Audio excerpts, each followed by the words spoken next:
All right, stick with me here. It all starts with this woman showing up soaked at the Tungtun shelter with a little kid, begging for a place to crash. The owner takes one look and says, "Sorry, we are fully booked." But Helen has been around the block long enough to know exactly what this cheapskate actually means. So she pulls out a single silver coin and slides it over. And I swear, this guy's entire personality completely flips right on the spot. Suddenly, there is plenty of room. He shows them their room, says he will explain the rules and fees tomorrow, and totally bails. The second they are alone, Helen turns to look at the kid. Just from her eyes, you can instantly tell this woman is carrying some absolutely soul-crushing trauma. The little guy looks up with those massive innocent eyes and asks where his mom and dad went. And Helen knows. She knows exactly what happened to them, and it is so awful she physically cannot say the words. So she does what any exhausted, heartbroken adult would do when a kid asks a question they are nowhere near ready to answer. She lies, tells him he will see them soon, everything is totally fine, and just go to sleep. He believes every single word and is out cold in minutes. Then Helen starts coughing. Not just a little tickle in her throat either, we are talking pure blood. This woman has been running on absolutely nothing this entire trip, kept alive purely by sheer willpower. And now that the kid is safe and asleep, her body finally just gives up. One last look at him, whispers goodbye, and that is it. Gone, dead in that room before sunrise. Rowan wakes up in the middle of the night and realizes something is wrong. Bloody sheets, and Helen is completely still. Now watch this. The shelter owner and his mistress show up after hearing the noise, instead of having a normal human reaction to a dead woman in their building. These two are honestly just annoyed by the huge inconvenience, but then the mistress gets this look on her face. She stares right at Rowan, especially his light hair, and says he looks an awful lot like Pauline. And right on cue, Pauline walks in. Same hair, same exact features. These two could literally pass for mother and son without anybody questioning it for a single second. So this shady lady makes up a plan on the spot. She tells Pauline, "Congratulations, he is your problem now. And guys, here is the dark truth about this shelter." On paper, a perfect charity giving warm beds to the homeless, totally funded by sweet donations and fat government checks. Super noble, super heartwarming. In reality, it is a cash-grabbing machine squeezing every penny out of desperate people, especially kids. All hidden under the excuse of responsibility fees. So Pauline and Rowan, this brand new fake mom and son duo, are sent out begging on the harsh streets every single day just to afford the privilege of sleeping there. Pauline introduces herself and asks the little guy his name. He says absolutely nothing. Mentally, he is still trapped in that room.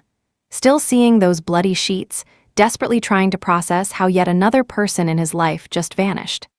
Pauline takes one good look at his face and instantly gets it, so she sits down right next to him and just starts talking. She admits she does not know what he has been through, but the past is gone. What really matters is what comes next. Stay positive, keep pushing, and happiness will find him eventually. Then she reaches her hand out. Rowan grabs it without hesitating. He plays the role of her son perfectly. They hustle together on the streets, and what started as pure survival slowly turns into a very real bond. Pauline chased all the bullies away. She stood between him and all the ugly trash the streets threw at them, making sure even on his worst days, he never felt truly alone. 5 years fly by. Rowan is 8 now. You and I know peace never lasts, right? They are chilling one afternoon, reflecting on the brutal grind and how far they have come. But Rowan heard a rumor that morning, and it had been sitting super heavy on his chest all damn day. He asks her about it, faking a smile to hide the pain. She nods. A noble house just offered her a legit maid job. Real salary, an actual roof, a genuine future. Rowan tells her he is so pumped for her that it is gonna be amazing. And he honestly means it. But even as the words leave his mouth, his eyes completely betray him. Before he can even try to stop it, the tears just start pouring down. Because first it was his parents, then Helen, and now Pauline. Everyone he ever loved is gone. And sure, this time it is for a really amazing reason. But his young heart really cannot tell the difference between a good goodbye and just being abandoned again. Pauline sees all that pain in his face and hugs him tight. Then she drops some wisdom he will carry forever. Being alone is not about who is physically standing next to you. You are only truly alone if your heart feels totally empty. As long as you hold on to the people you love, keep their memory alive, and feel how much they cared, they never actually leave. So whenever that deep loneliness starts creeping in, she says, just close your eyes, put your hand over your chest, and listen. She will be right there. Cut to a few hours later. Pauline is gone, and our boy is standing completely alone deep in the dark forest, replaying her exact words inside his head. So he does exactly what she told him to do. Eyes shut tight, hand pressed against his heart, just listening. And then, something absolutely mind-blowing happens. Pure mana starts swirling all around him out of nowhere. His eyes are still closed, but suddenly he can see everything. Not just the dark trees, but the whole world, like it suddenly just turned transparent. And somewhere deep inside that magical vision, he feels it. His mom, his dad, Helen, Pauline. Every single person he ever loved, shining super bright and close. It is like they were living inside him this whole time, just waiting for him to finally look. More years pass by after Pauline leaves, and Rowan still has not heard a single word from her. He convinces himself she is probably just completely overwhelmed adjusting to her new noble life. New job, new rules, totally new world. He prays she is doing all right and just leaves it at that. So what do you and I take from this? He goes back to what he knows best, begging, but Rowan, he is good at this, like uncomfortably good. All right, stick with me here. The boss quickly realizes this kid pulls in way more coins than absolutely anyone else in the whole operation. So they bump him up to Zone 1. The absolute best spot, massive foot traffic, basically the beggar version of a fancy corner office. Better location means way better treatment. And that is exactly where he meets Blake. Blake runs Zone 1, and the second he heard about Rowan's tragic backstory, dead parents, Helen, the whole 9 yards. He immediately took the kid under his wing. Super warm, always showing up at the perfect time, and honestly, zero hidden agenda from what Rowan can see. Blake is also the guy who finally gave a name to what Rowan had been seeing since that crazy night in the woods. Those glowing swirls of light, it meant he wasn't actually losing his mind. It was all mana. Look, I am pretty sure you already know how mana works, so I will go ahead and skip the boring details. Scene shifts. Our boy is sitting in his usual spot, bucket in front of him, just doing his thing. A few people toss some coins, and he thanks them with real, genuine warmth. Not that fake, over-the-top beggar gratitude either. It is the real deal, the kind that actually makes people feel super good about themselves. A group of ladies walks by, and they instantly cannot handle how incredibly adorable this kid is. Coins are literally raining into his bucket, but Rowan is only half paying attention. The other half of his brain is quietly running experiments. He has been secretly working on something big. He is trying to see the physical world and the flow of mana at the exact same time. Like keeping 2 totally different camera lenses perfectly focused at once. The kind of thing that gives you a massive headache just thinking about it. But today, something finally clicks. He actually nails it. Both layers look perfectly crystal clear together. He allows himself exactly one tiny smile, because honestly, that was incredibly hard. But the downside hits him instantly. Holding both views at once leaves him totally dizzy and drained. Right on cue, Blake walks by, sees the bucket absolutely overflowing with cash, and raises an eyebrow. Rowan totally deflects, playing the humble beggar routine. Oh, it is just everyone else being generous, not me. Blake does not buy it for a second, but he respects the hustle. Before leaving, he drops a quick warning. Success breeds jealousy, so if anything feels off, literally anything, Rowan needs to come find him immediately. One last wave, and he is gone. But here is the crazy part. Something already felt super sketchy, and Rowan did not say a single word to him about it. Just yesterday, he spotted 2 guys in the crowd. They looked totally normal, but their mana was bright and pure, just as dense as Blake's, maybe even stronger. They watched him, then just vanished, cleanly jumping straight over the buildings. gone in a literal blink. Rowan thinks hard about this. They didn't exactly scream danger, but they were definitely not regular dudes. He decides to keep both the sighting and his crazy new mana vision a total secret. Right now, information is basically the only advantage an 8-year-old homeless kid has. He is absolutely not giving that away for free. His bucket is full, so he packs up and heads back to home base for a swap. Just a normal walk. Nothing should happen. Except halfway down the street, he spots them again. It is not just 2 guys anymore. This time, there are several of them scattered around, hiding in the shadows, and they are not holding back. They are moving with him, closing in fast. One right behind him, another flanking his side. Their coordination makes one thing painfully clear to him. This is definitely not some random coincidence. Now watch closely, this gets wild. Rowan is 8, completely alone, and being tracked by multiple elite mana users right down a city street. His heart rate skyrockets, his thoughts totally scrambling in panic. All he has to do is make it back to base camp. Just get there. The entrance is right there, he just has to push. But then he hears a familiar voice. Blake comes flying in. This guy is moving at totally illegal speeds. Charging forward like physics is just a mild suggestion. He scoops up Rowan without even breaking stride, launches off the ground, and boom, they are on a roof. Then the next roof and the next.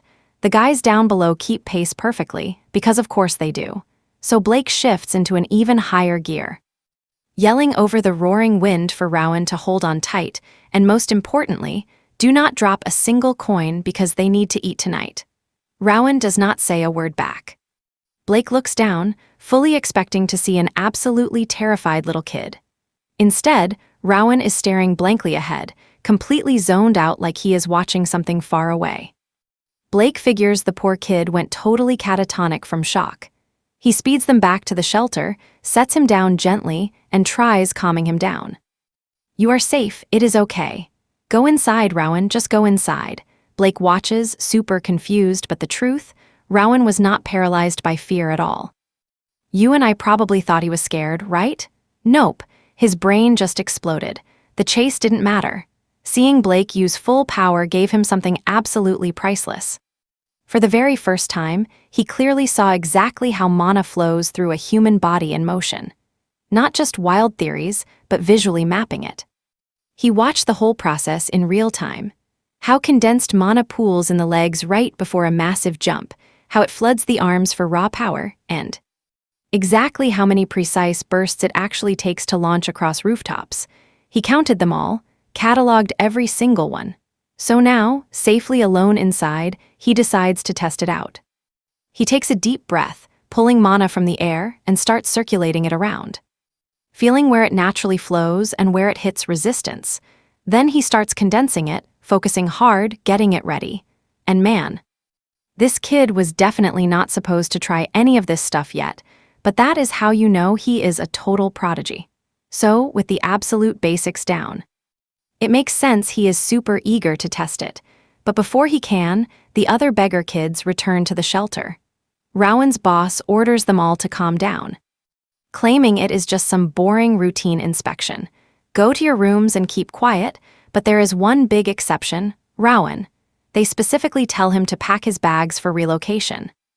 So the quiet kid obediently follows his boss through the shelter, staying a few steps behind, just like he always does. When suddenly, his boss stops to have a super private chat with some huge guy. Rowan is way too far back to hear anything. But then he gets a genius idea. What if he pushes mana into his ears? Trust me, you are going to love this part. He tries it, and boom, crystal clear audio from across the room, like he just popped in some AirPods. All right, stick with me here. You and I are jumping right into the action today. Looks like they are moving him to the main building. Not even his boss knows why. But honestly, the best guess is that the director just really likes the kid. And honestly, who could blame him? He is way too good looking for a shelter kid. After the recent incident with those stalkers, he really needs to be somewhere safe. They think those guys belong to the Union. Sounds super important, right? Robert immediately connects the dots. Those were the exact same dudes tailing him earlier today. The guy grabs Rowan, and they head inside to meet Amy at reception. He says hello and just leaves, cue the awkward silence. Amy breaks it, asking his age. Rowan says 10, adding he cannot read. She totally expected that from a dorm kid. Amy promises that starting tomorrow, she is going to teach him absolutely everything he needs. He can call her teacher or big sister. Then she finally takes a real good look at him. Wow, he is seriously handsome for a shelter kid. Man, life is so unfair. This little dude is out here casually charming all the pretty girls everywhere. Rowan literally could not care less. Why does he even need to read? Amy gets a bit annoyed, but breaks the whole thing down. Readings are these super fancy meetings where authors and nobles gather. A kid reads aloud for important VIPs. It is a massive deal in high society. And this time around, Rowan is performing at one of the huge sponsor events for the shelter. Do a good job, and he might score a private reading. That is basically the fast track to getting adopted by rich sponsors. But here is the crazy part we both know: he cannot read at all yet. Zero pressure. Rowan just stands there, completely unfazed. Amy has no clue what to think. She just pats his head, shows him the new room, and introduces the kids. Once she leaves, Rowan unpacks his stuff into his very own closet. First time ever. Suddenly, a boy stares at him like he spotted a real unicorn. He is completely shocked that Rowan came from the regular dorms, but super fascinated.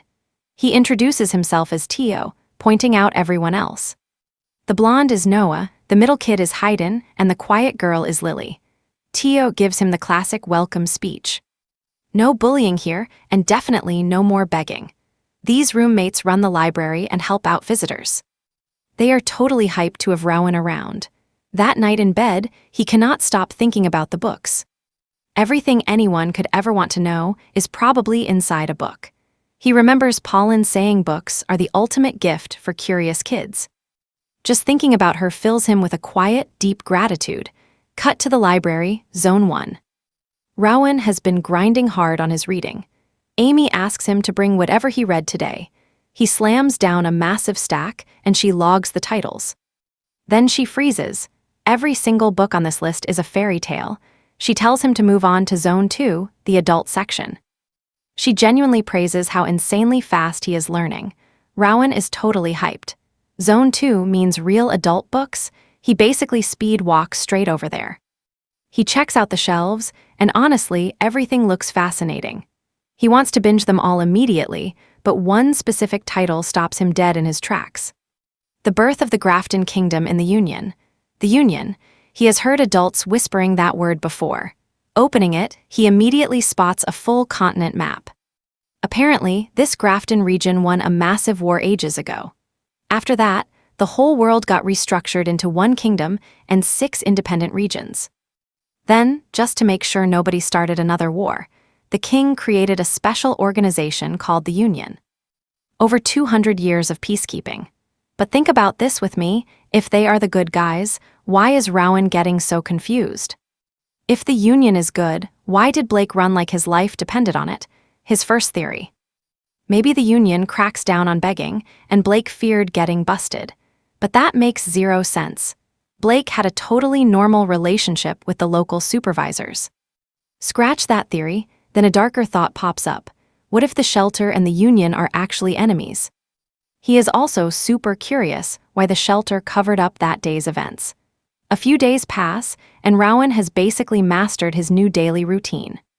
His whole schedule: hit the library, do some light cleaning, and secretly use mana to make all that physical labor a total breeze. Now here is the wild part: back on the streets. Using mana meant sitting perfectly still, meditating for his life. Now, this dude casually circulates mana while walking and reading. Talk about a massive power-up. The only issue is his mana keeps scattering instead of gathering properly. Super annoying, sure, but Rowan is absolutely not the type to lose sleep over it. One step at a time. Then, one day, all the kids get gathered in the main hall. The vice director and Amy stand up front, and without any hesitation. The boss starts reading names for the next event. Tio, Lily, and Noah made the cut. Awesome.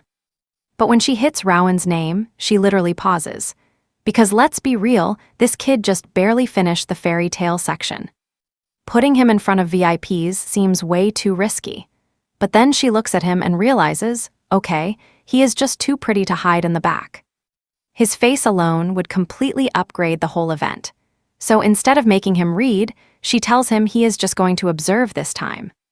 Soak up the vibes and learn. The rejected kids give him major side-eye, complaining it is totally unfair the new guy got a spot purely for his handsome face. Event day arrives. You and I totally saw this coming. Rowan pulls up looking so sharp, the whole room does a double take. Theo instantly tossed him a compliment.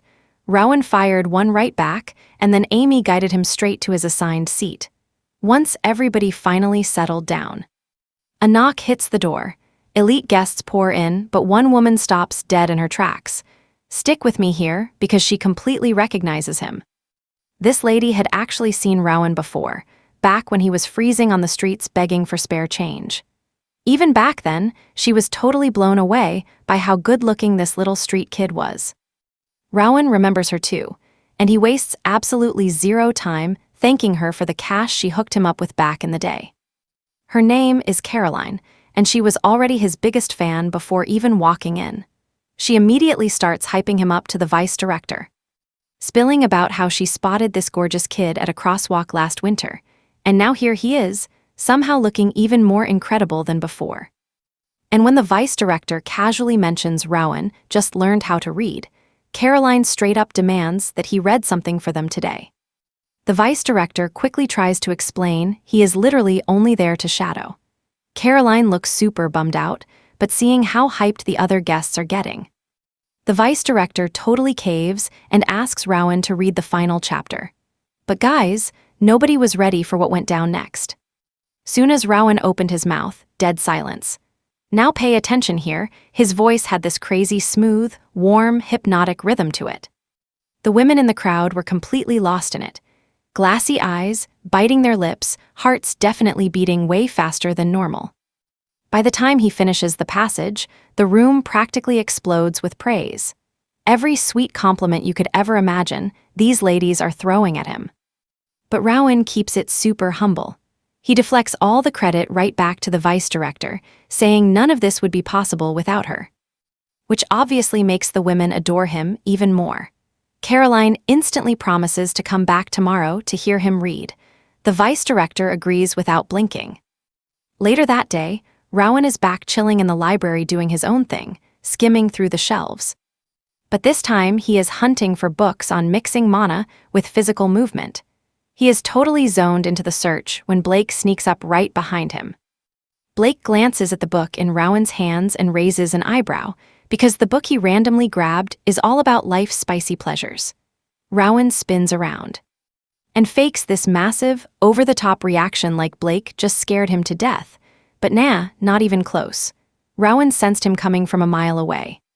Blake just dropped by to hype him up about the reading event. The news spread like wildfire, and Blake is honestly super annoyed he missed it. Rowan tells him not to sweat it. He knows Blake is out here handling real responsibilities. Then Rowan casually asks for an update on that syndicate drama.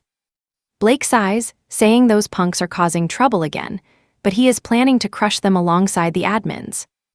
Rowan immediately tells him he has total faith in him. Those syndicate goons are about to get exactly what they deserve. And honestly, it hit completely different coming from Rowan. The kid just has that crazy effect on people, and Blake definitely felt it. Blake mentions he probably cannot make tomorrow's reading either, which really sucks. Rowan smiles and tells him not to worry, there will be plenty more chances. Then Rowan drops something that catches Blake completely off guard. He says he cares more about Blake staying safe than anything else, telling him to be careful out there. Blake wishes him luck too. But right before leaving, he points at the spicy book Rowan is still holding, joking he should definitely read that after his sessions, of course. Then he takes off. Rowan is left standing all alone in the dead, quiet library, just thinking. He is genuinely super curious about what a fight between two real mana masters would look like, but way more than that. He wants to know exactly where his own power is right now. Like, could his current level even hold a candle to someone like Blake? He starts circulating mana through his body just to test the feeling and accidentally rips the entire book in half. The mana surged straight to his grip, spiking his physical strength with zero warning. Rowan stares at the torn book and mutters, "Well, that answers that. You and I both know he's already way stronger than he realizes." Cut to Rowan getting summoned to the vice director's office. He walks in completely clueless about what is about to go down. The vice director is sitting right there, clearly struggling to figure out how to even start this heavy conversation, and then it spills. Turns out, our boy absolutely benched every single other reader. Every noble lady who attended his session is now throwing a fit, completely refusing to listen to anyone else read. I mean, these women have been harassing the vice director, so bad she is literally growing gray hairs from the stress in real time. So now she is stuck in this incredibly awkward spot, sitting across from a literal kid and basically begging him to carry her entire business on his back. Rowan does not even blink, does not negotiate, asks for absolutely nothing, just looks at her and says, "Sure, I will do it." But then the massive twist hits. The vice director walks out and hypes up the special reader announcement. Everyone is already mentally cheering for Rowan, but boom, she calls out Theo instead. The whole room straight up freezes. Even Theo himself starts stuttering because he legitimately cannot process the fact that they picked him.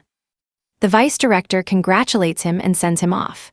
And sweet, humble Theo actually pulls Rowan aside before leaving and drops this on him. "Bro, your reading is on a completely different level. You are going straight to the top," which is honestly just super endearing. But it also totally confirms everyone in the building knows exactly what is going on here. Rowan watches him walk away, feeling a tiny pang in his chest. It isn't jealousy, it is more like he is just gonna miss the guy. But that feeling lasts maybe 30 seconds before Rowan is right back in the room, absolutely wrecking these noble ladies with his voice again. And speaking of changes, the vice director pulls him aside again with crazy news. He is now working double shifts, morning and afternoon sessions. She clearly feels terrible about it. It shows, but demand is absolutely out of control. Trust me, you are gonna want to see what happens next. Let's dive right in.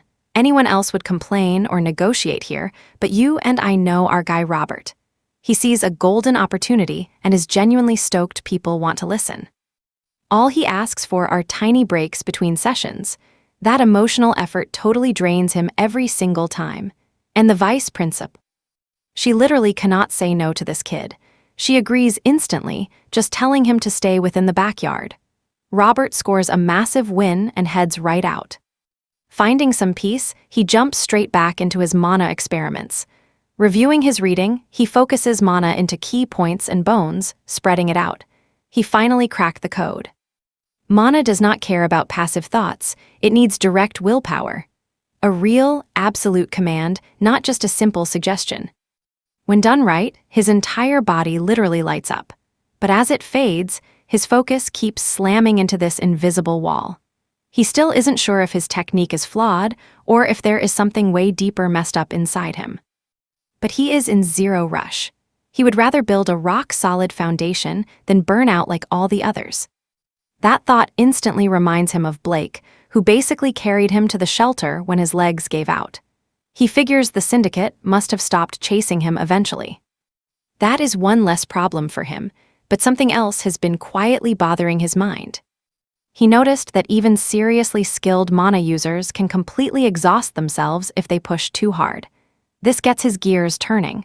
What if there is actually a way to tap into stored mana, or even better, pull the ambient mana floating right in the air and use it as his own? And then, it hits him. He has actually been doing exactly this already. Whenever he channels mana into his voice and projects it outward, it is basically the exact same mechanism. If he can figure out how to shape external mana just like his own, his power limits practically vanish. He keeps testing this wild theory in the garden, and then pure inspiration strikes. A single leaf lifts off the ground and just floats right there in midair, suspended, doing absolutely nothing. Now watch this closely, guys. This is the craziest thing Rowan has ever seen. Our boy just invented a brand new skill. Cut to the next special reader shoutout. This time, it is Lily. Everyone claps. The vice principal does her usual send-off, just standard routine stuff. Except Lily does not budge. She stands there, totally nervous, staring right at Rowan. You can see her trying to gather the courage to say literally anything. She starts stuttering, and it becomes super obvious this girl is about to drop a massive confession. But right before she can get a single coherent word out, all the other kids in the room start talking loudly about how baffled they are that Rowan got totally ignored again. Because by now, everybody has clearly done the math. The guy is an absolute goldmine. The vice principal knows it, and she is holding him back on purpose. The whole room erupts into loud chatter, and Lily's big moment is completely crushed into nothing. Rowan notices she was speaking, turns to her, and asks her to repeat it. Lily, completely losing her chance, just walks away crying. Meanwhile, Rowan has already mentally moved on to something else entirely. Because his brain does its usual thing and sprints off to another planet. He is busy thinking about how every special reader ends up with a good family. Which means leaving the shelter. New environments, totally new people, and completely fresh experiences. And most importantly, more exposure to the world. More chances to learn about mana storage. His curiosity is literally eating him alive right now. The next day at recess, he goes back to the garden to try the leaf levitation, and this time, way easier. The practice is paying off. Then, completely out of nowhere, he senses a trail of purple mana nearby. He spots some guy trying to sneak onto the shelter grounds. Robert instantly recognizes him. I know you guys remember the big dude who first brought him to the main building. Well, he suddenly drops dead. His mana just snuffs out like a candle. Another guy rushes over instantly, and they start having an intense, panicked whisper argument. Robert barely overhears enough to catch one single, chilling word: syndicate. Before he can even begin to process the wild scene he just witnessed, someone whispers for him to go inside, act totally normal, and pretend he saw absolutely nothing. Robert heads back indoors, still half paralyzed, replaying what just happened but finding absolutely zero answers anywhere. And then, things get even weirder. The afternoon reading session gets completely canceled, and all the kids are ordered to head straight back to their rooms. Everyone is super confused, wondering what on earth is going on today. But before anyone can guess, Amy comes looking for our boy, telling him to pack his stuff because he is the special reader today. So we cut to Rowan getting ready, but something feels super off. Amy's whole vibe has shifted, almost like she is a totally different person. That usual warmth and familiar energy she has with him, completely gone. She is cold, distant, and dead serious. It makes him nervous in a way he just cannot shake. He also keeps agonizing over those two shady guys from earlier and their creepy mention of the syndicate. His gut is screaming that it is all connected to why the afternoon session got randomly canceled without any explanation. He walks out, finding Amy already waiting for him. Dressed up, ready to move, and with zero desire to chat, she glances down at his outfit, and a brief flash crosses her face, like she wants to say something. But instead, she just tells him to follow her and starts walking away. Rowan asks if they are taking him to Caroline, which honestly would have been the absolute best-case scenario. Amy ignores him, just keeping her pace. Somehow, silence is way worse than a straight no. They are not going anywhere familiar. Instead, they head towards the annex, a totally separate, secondary shelter building. The exact second Rowan sees it, his entire body tenses up. The place is dark, oppressive, and radiating pure bad vibes, and it is not just a feeling. He actually senses it. The magical energy inside that building is just wrong. Everyone in there is carrying something heavy, something super shady. The big guy escorts him like they are racing against the clock. Rowan takes one final look at Amy's face before stepping through the door, instantly feeling that something is terribly wrong. Yeah, you and I both know this place is totally sketchy. No windows, insanely dark. Trust me, Rowan just made a silent decision right then and there. All right, stick with me here. Our boy is not dropping his guard for a single second. He immediately activates his mana sense. Then, he hears the vice principal's voice echoing from deep inside the building. They drag him to a hall that looks way less like a normal room and completely like some creepy ritual altar. Before he can even process the madness, they tell him to sit down and read. Rowan stares at the specific book they want him to read. Then, his eyes lock onto the massive, gaping well sitting right in the center of the room. This deep, pitch-black hole drops way further down than it should. He stares hard into the abyss, and then it clicks. That is not just a well. That thing is absolutely overflowing with mana, more than he has ever felt packed into one place, pure dark mana. Anyway, he starts reading. It is poetic, atmospheric, the exact kind of passage that matches the room's suffocating vibe, and as the words leave his mouth, he feels it. The well's dark mana is actually reacting, gathering up and crawling right toward him. The emotion hits him like a tidal wave. His whole reading style turns super dark without him even trying. But then a second thing hits him, and this is a massive problem. The well is not feeding him, he is feeding the well. His mana is draining with every single word. His body gets weaker sentence after sentence. But he cannot stop, and he knows it. If he quits now, the shelter gets exposed and the Union steps in. So he tanks it and immediately cooks up a plan. He absorbs the external mana around him and redirects the flow to protect himself. And it actually works. So now our guy has total control. He even feels a bit of relief wash over him. He can keep reading without burning out and use his mana sense the second any Union member shows up. He purposely buys time by dragging out the reading. But the people who set this whole crazy thing up are getting super nervous. The ritual should be done by now. They send someone to check on the delay. Now pay close attention here, because what happens next is totally off script. Instead of walking toward him, the shelter guys burst into the room and head straight underground, right down into the well. Rowan watches them vanish below and thinks, what the heck are they actually feeding down there? Then the scene cuts to the house director taking a massive slap to the face. The vice principal grabs him. The guy running the ritual is absolutely furious, totally convinced they tried to ditch the entire operation.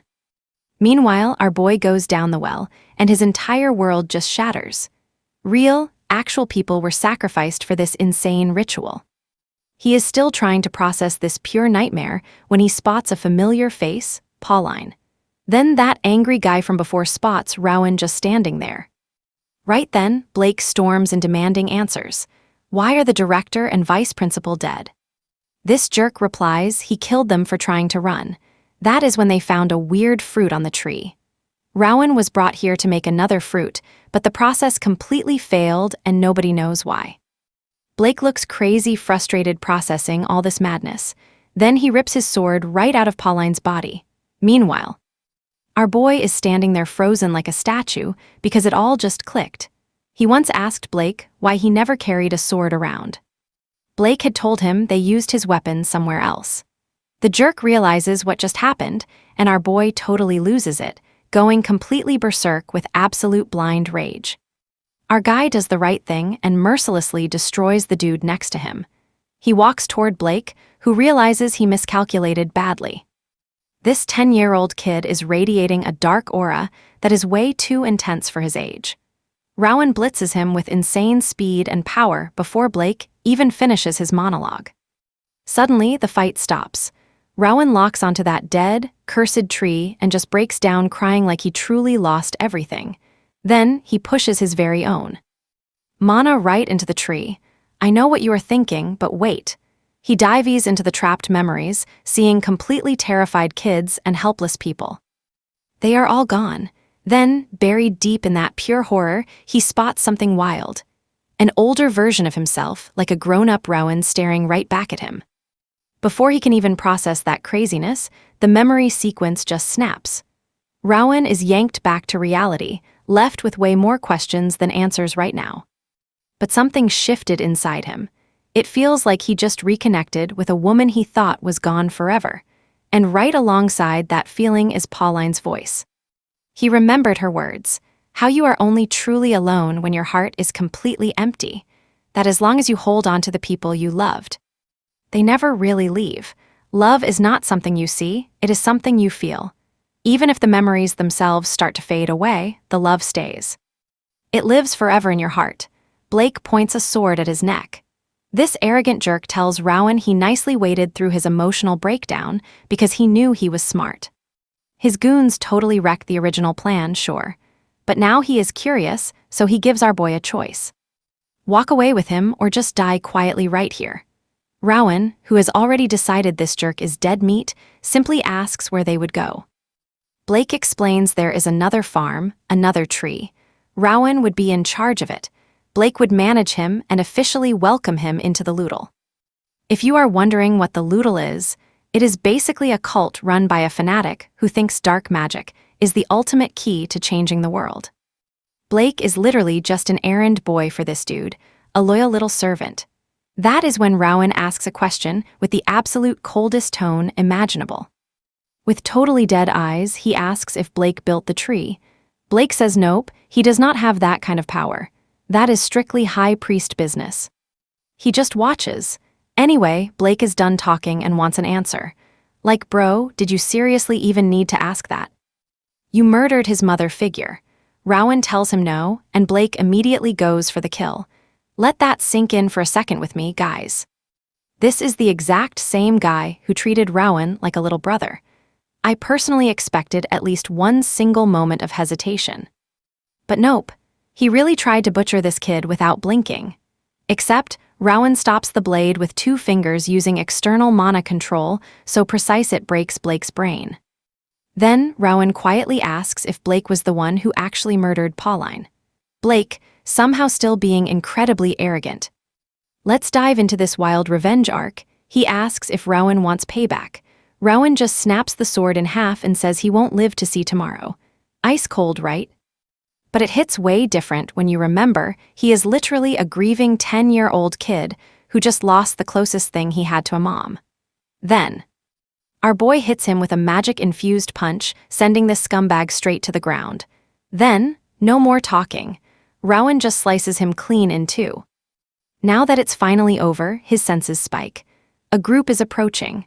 And sure enough, a whole squad pulls up, ready to sweep the area and judge whatever they find. Leading the pack is Oscar, the sub-captain of the Union's Faith Division. He spots Rowan immediately and gets straight to business, the kids using telekinesis. Rowan just blinks, acting like he got asked something super personal, so Oscar rephrases it. Did the Loodle cult teach him all that magic stuff? Rowan flat out says no. He says he figured it all out by himself. Oscar practically chokes, because honestly, that's the most insane thing he has ever heard a kid say, and he has heard a lot. But the boy isn't lying. Oscar can sense it, which somehow makes it worse. They start talking, and Rowan completely schools him. The kid figures out his exact rank just by glancing at his badge. He casually drops totally classified info about the Faith Division's scouting operations. Then, he just flexes his crazy abilities. He shows off his telekinesis, and one of Oscar's guys literally has to brace himself.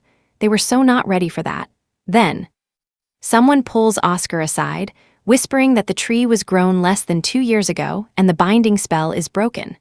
But Oscar points out, any high priest would have left mana traces unless it was Father Sion.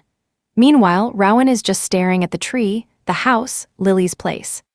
Standing in pure silence, feeling guilty for not being nicer to them when he had the chance.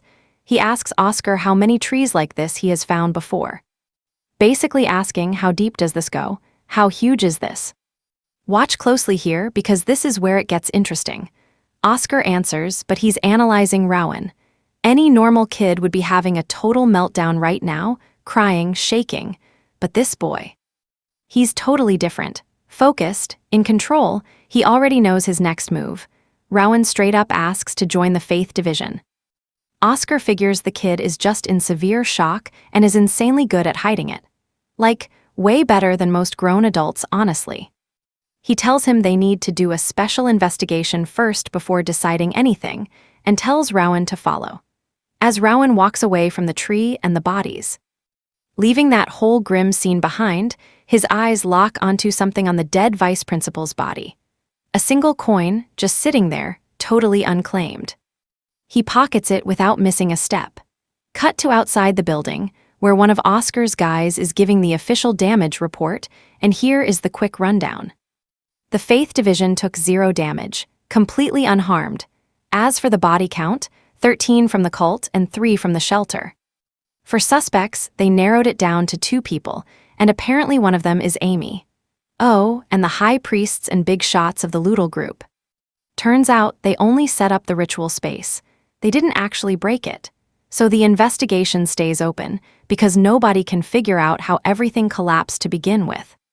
With the report done, Oscar turns back to Rowan and asks the kid where he feels the most comfortable. Rowan says the library. Oscar is like, all right then, lead the way to the library, cutting to the very next scene.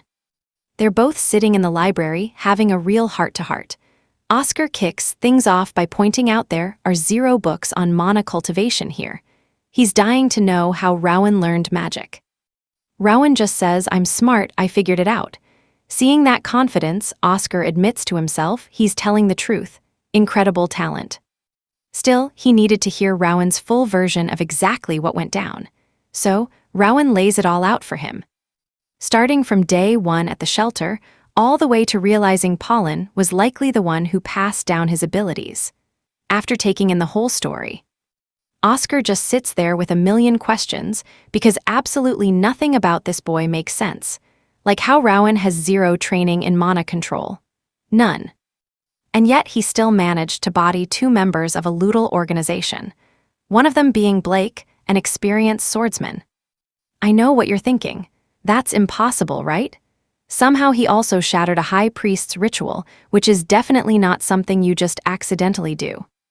On top of all that, the kid is using telekinesis without chanting a single magic word. Apparently that's wild. And the crazy part, he doesn't even look tired. This kid basically rewrote the rules of magic like it was nothing, without breaking a sweat. Meanwhile, Rowan is curious about the tree and wants to know what it actually was. Oscar breaks it down simply. It's a ritual artifact the Loodle made specifically to harvest human lives. The main goal is growing a fruit out of condensed life energy. It's basically physical, solidified mana, which makes it insanely valuable on the black market. You eat the fruit, and whoever downs it gets a massive, direct boost to their mana capacity. As for why reading was part of the ritual, you have to hit very specific conditions to stabilize the tree and boost the fruit's quality. Apparently, reading out loud does exactly that. Rowan instantly connects the dots. He remembers how the tree seemed super invested in his story, almost like it was actually listening. That's why it stabilized and the reading worked perfectly.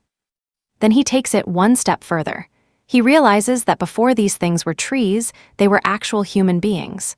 Oscar is genuinely blown away. That's exactly the same conclusion he came to, and this 10-year-old kid just figured it out solo. Then Rowan asks what telekinesis actually means because he keeps hearing that word. Oscar explains it's a type of magic that lets you move objects using mana. Rowan tests it out right there and finally gets it. He used magic without knowing it. Oscar notes he's just a beginner. Trust me, you and I are going to want to see what this kid does next. Let's dive into this. A kid pulling off something this insane is just mind-blowing. Now, Oscar remembers something.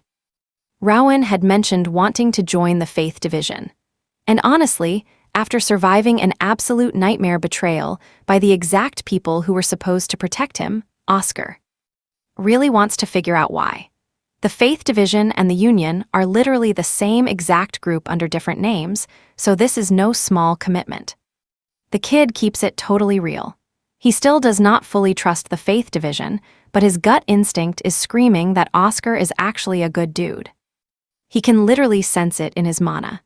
Oscar is super thrown off hearing a 10-year-old call him pure. He warns the boy that trusting people just off vibes alone is gonna get him killed out here someday. The boy fires back that he is great at reading people, but Oscar gently shuts that down. It is never that simple. Dragging a kid into their dangerous operations is not something he can easily sign off on. The boy starts doubting himself, wondering if he's too weak, too inexperienced, but Oscar stops him right there and tells him to listen closely. In the real world, raw talent is not everything. His tone gets super serious, and the kid's mood instantly tanks. Full pout mode activated. Oscar quickly clears the air. There is absolutely nothing wrong with Rowan. The real issue, making exceptions for outsiders, is a total headache, plus he is way too young. Not missing a single beat, the kid asks the obvious question. Does age actually matter more than raw skill? Boom, that hits hard. Oscar freezes because the honest truth is that this kid literally just clapped two grown men. The talent is completely real, but the union frustratingly judges experience by age, not actual combat skill. Oscar admits it. Rowan asks if that means he is just too immature for their squad. And that is exactly when Oscar decides to give this kid a real shot. Now pay attention, this is where it gets intense. He flips it into a practice interview and drops the big question. Why did Rowan kill Edgar? Edgar was not an immediate threat right then. Rowan answers without blinking. The guy had already murdered the shelter owner and his wife. The deadly pattern was super obvious. Hesitating just meant Rowan would be next on the chopping block. Oscar respects the logic but pushes harder. The kid still took 2 lives. His emotions could have easily clouded his judgment. Rowan totally agrees that emotions played a part, and he is not ashamed of it. He argues that feelings do not always mess up your judgment. Sometimes they give you crystal clear vision. In his eyes, those scumbags took innocent lives. There was zero redemption possible, and absolutely no reason to forgive them. And if he had the power to serve up justice right then, that is exactly what he did. Oscar drops the heavy question. Did Rowan even have the right to end them? Rowan replies that given the mess, it was the fairest outcome. He had the power, he used it, and he is not hiding from it either. He knows he killed. No lame excuses, he just owns it like a boss. Oscar pushes one last time. Was it really necessary? And Rowan, without even blinking, says, yeah, it was absolutely necessary. There are literally people whose entire job is carrying out executions. Then he looks Oscar dead in the eyes and hits him with. That is exactly what the union does too. And for a split second, Oscar just stares at him in silence because the kid is totally right. He takes a breath to explain the union's true purpose. Yeah, they dish out justice, but deep down, their ultimate endgame is a world filled with genuine happiness and laughter. A completely safe, peaceful, and stable world for every future generation. It is an impossible dream. They know they will never fully reach it, but they chase that goal anyway. That is the union's true core mission. And the crazy fact that Rowan, at just 10 years old, somehow already gets it. I know what you're thinking, this kid is built different. Oscar agrees. He tells Rowan about the tomb, a shadowy powerhouse threatening the kingdom. The cult they just fought, just one tiny branch of it. The Union's first division has been grinding to tear the tomb apart piece by piece. Oscar actually believes that with Rowan's crazy potential, they might finally finish the job. Rowan is pretty confused about his role in all this, so Oscar breaks it down perfectly.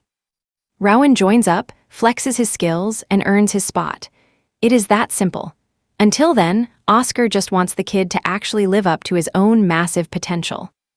With the meeting wrapped up outside, Oscar addresses his squad. He announces that the Tongtan shelter's sketchy ties to the tomb have been completely confirmed and dealt with. The Union took the W, the darkness in this zone is wiped out. The shelter is finally going right back to normal business. He gives the signal, and the division starts rolling out. Before leaving, Oscar calls in this absolute 10 out of 10 elf, Sienna. She walks in, flexing her intense blue mana. Oscar orders her to escort Rowan safely to the Union. Man, this kid's luck would make anyone sell their soul just to swap places with a 10-year-old. Sienna introduces herself as a pillar of faith. 2-week trip, pack your essentials, she is all business, using a sharp, rehearsed tone. But Rowan literally has nothing to pack. She raises an eyebrow, gives him one last chance, then opens the floor for questions, basically daring him to waste her precious time. Rowan instantly asks about her race, dark elf. Then, having zero filter whatsoever, he blurts out he expected dark elves to have a darker aura, since hers is incredibly bright, even radiant. Sienna just stares at him like he is some weird creature she can't even categorize. She tells him that it is probably just his bloodline messing with his perception, shutting the topic down hard. Oscar says his goodbyes, and true to Rowan's classic style. The kid turns to the rest of the squad and genuinely tells them to stay safe. The whole team goes dead silent, totally unaccustomed to that kind of sweet energy. The scene flips, and Rowan and Sienna are setting up camp in the middle of nowhere. Then, Sienna pulls out this little handmade sheath she had been crafting off-screen and tosses it to our boy. Rowan gets so hyped he instantly goes full polite mode, treating her like absolute royalty. Sienna says, "Please do not do that." Calling her big sister was weird anyway, so Rowan decides on just Sienna, since they are teammates. It's so awkwardly wholesome that Sienna turns away to hide her flustered face. A deadly dark elf assassin getting flustered over a kid. Then Rowan starts messing around with his telekinesis, making his broken sword spin wildly up in the air. Sienna just watches, thinking, what the heck is this power? Rowan mentions the vice captain called it telekinetic magic. Sienna replies, "And trust me, we are not ready." Stick with me here. Sure, it's the closest word we've got, but honestly, it doesn't do it justice. Rowan is super confused, so she breaks it down. His magic is totally one of a kind.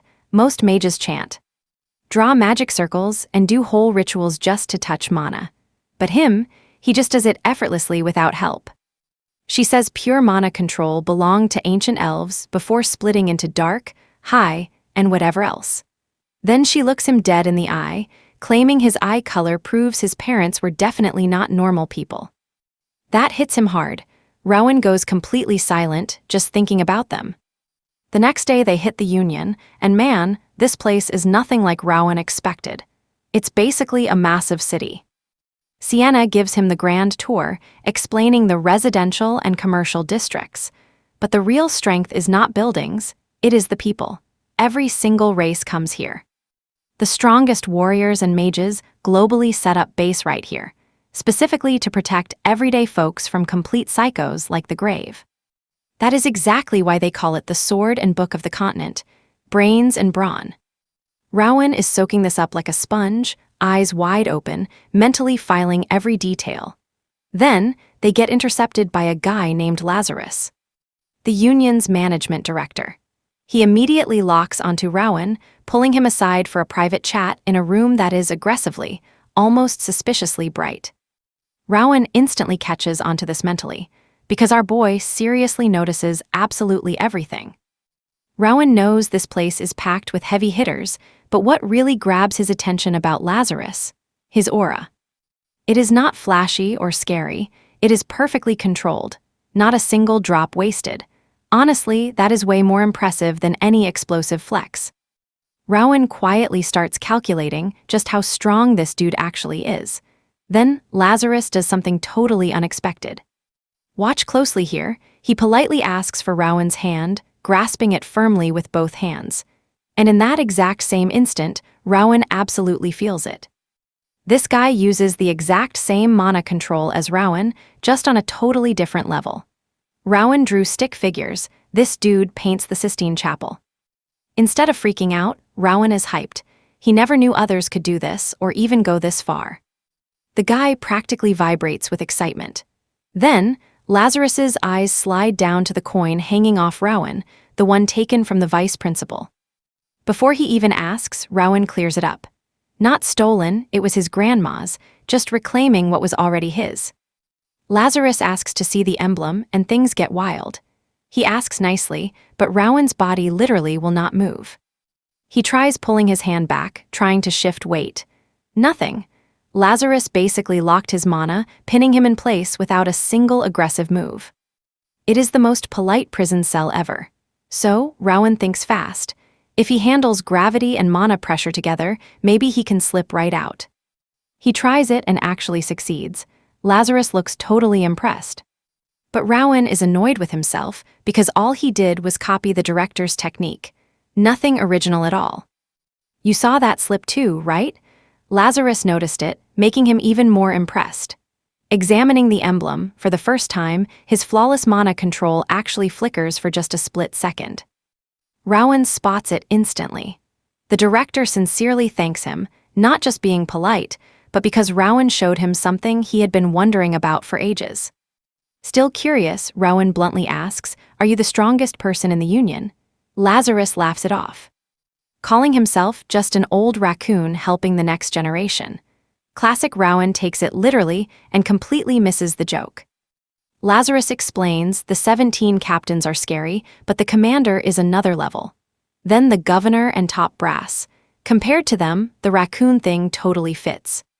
Ronan asks if he can return later with more questions. Lazarus says sure, just make an appointment. Wrapping up, Ronan decides Lazarus is good and strong, thinking that is massive praise.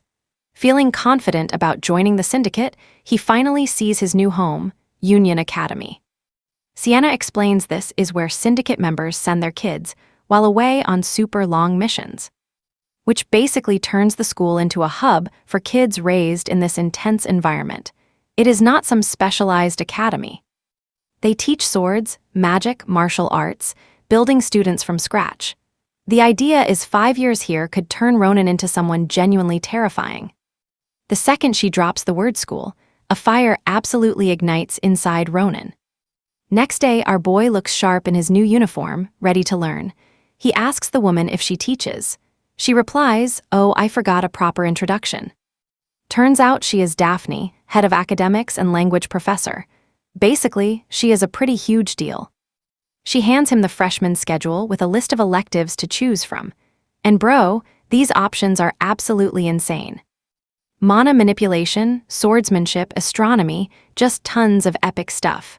Our boy looks at this knowledge buffet and his eyes literally sparkle. So what does he do? He checks every single box. When Daphne gets the paper back, her jaw hits the floor. She asks, "Are you completely crazy, kid? This workload would destroy most students. You fail even one class, you are totally cooked." But our boy just sits there like, what is the big deal? He literally doesn't get why studying is hard. Daphne stares at him like he's an alien.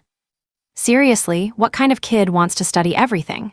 Most kids would rather eat dirt than do homework, but this little psycho is built different.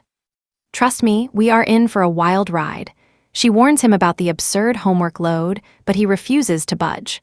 Finally, she just gives up and accepts his crazy list. All right, stick with me. She tells him to learn the hard way and follow her to his very first class. Next scene.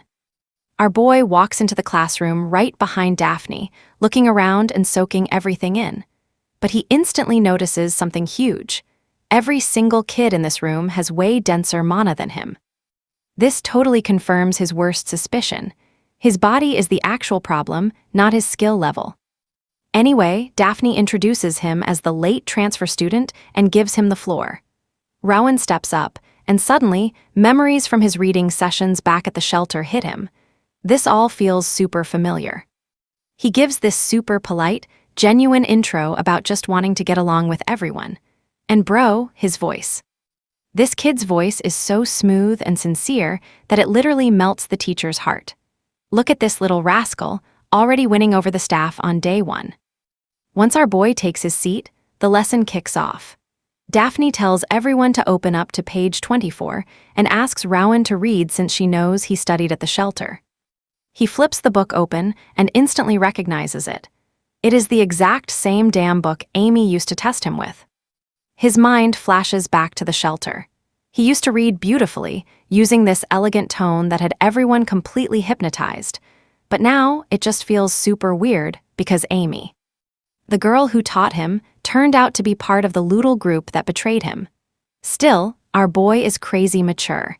He thinks he should give her a chance to explain, since he doesn't know her side of the story yet. In his head, he realizes that people are way more complicated than textbooks. Honestly, that is incredibly deep for a kid to think about. By the time he finishes reading the passage, the entire classroom absolutely erupts into applause. Even the teacher cannot stop hyping up how naturally talented he is.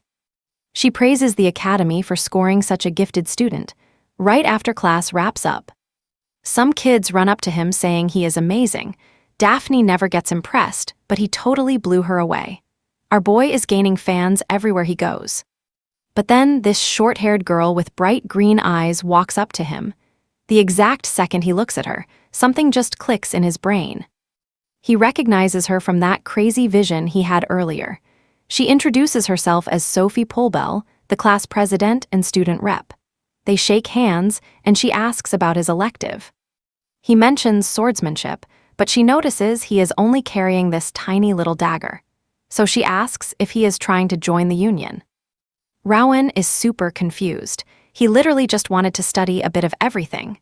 The union was not on his radar at all. But now he is curious, so he asks if you actually need swordsmanship to join. Sophie gives him this weird look like, "Are you serious, bro?" making him wonder if he just said something completely stupid. In the next scene, all the students arrive at the training ground where the instructor is waiting for them. And then, suddenly, everyone takes off running toward the instructor. Our boy just stands there like, "What the heck?" They yell back at him. But hey, that is not even the craziest part. Now watch closely, because here is the real kicker. Everyone is using mana to boost their speed. Rowan's eyes totally light up. Oh, it is game on.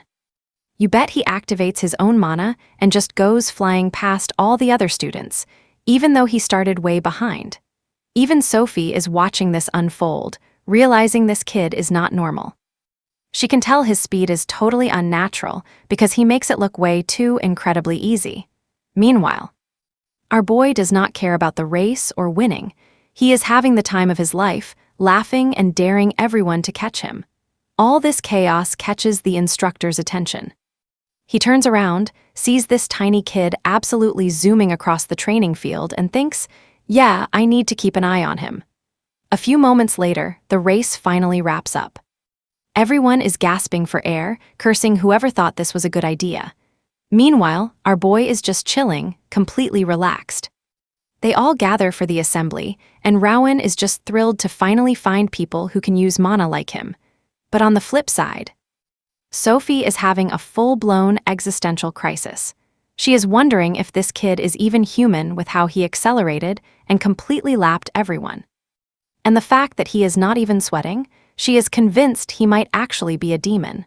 Rowan notices her staring and happily asks, "Did you enjoy the race?"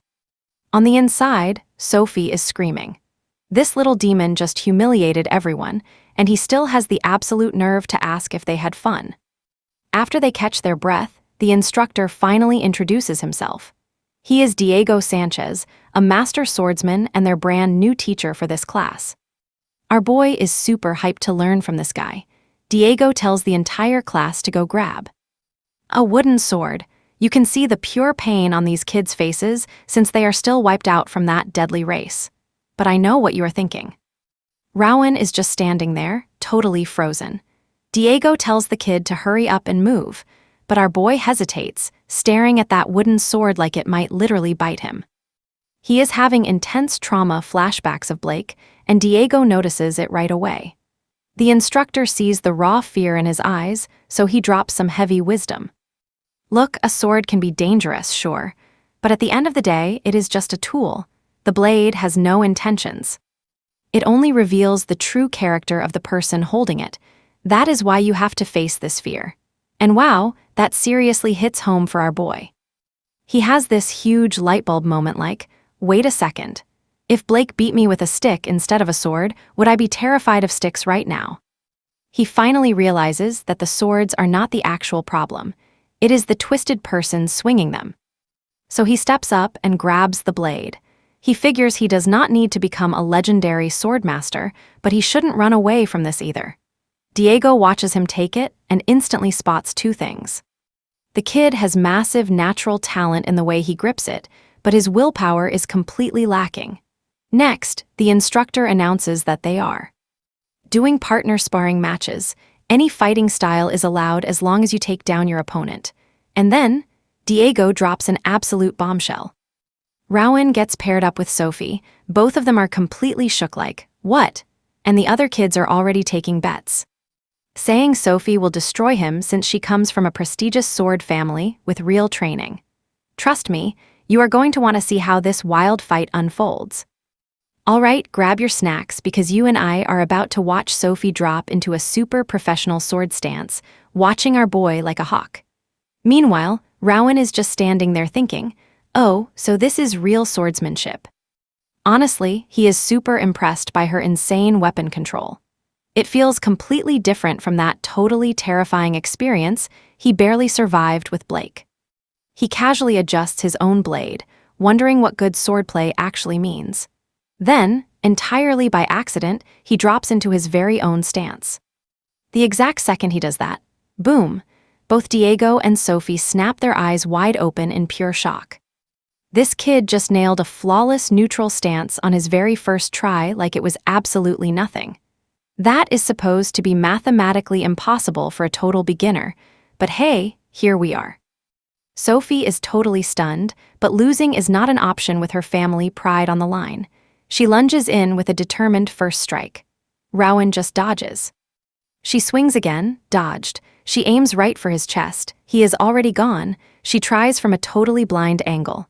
Nope, he saw that coming from a mile away. Now watch closely, because you and I are about to witness pure disrespect. She gets insanely frustrated as he reads her like a cheap comic book, dodging and blocking every single move perfectly. Finally, Sophie gets pushed way back, stuck entirely on the defensive. And her mental game is completely crumbling since her cautious opponent predicted literally everything. Defeated, she finally taps out and demands a salty rematch. Our boy just flashes a smile and agrees. When the dust settles, they hang out and chat. Sophie is actually blown away by his raw talent. Turns out they brawled 4 total times and ended in a dead tie, 2-2. Sophie is super hyped, fully believing she found a permanent sparring partner.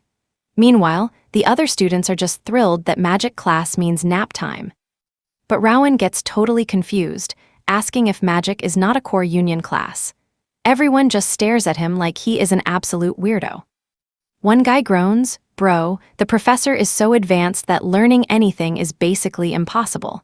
Rowan blinks. Magic is tough, sure, but is the teacher really that bad? The squad realizes he is totally clueless about the absolute basics. They break it down. The guy teaching beginner magic is an ex-commander and the actual magic dean, the legendary Professor Arthur himself. Cut to a few minutes later, magic class is officially rolling. Professor Arthur steps in, and Sophie starts frantically whispering to Rowan about how this absolute unit used to be a legendary commander. He is basically the Chuck Norris of magic. Our boy immediately starts scanning the professor's aura and realizes his mana is way denser than even the director's. At this point, Rowan is seriously wondering, who the heck is the strongest person in this entire union? And more importantly, can I challenge them to an arm wrestle?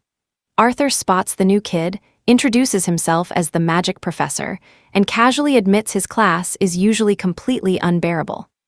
But Rowan is fully hyped, dying to become a mage and join the guild. The old professor loves this, praising his spirit, but drops a heavy warning.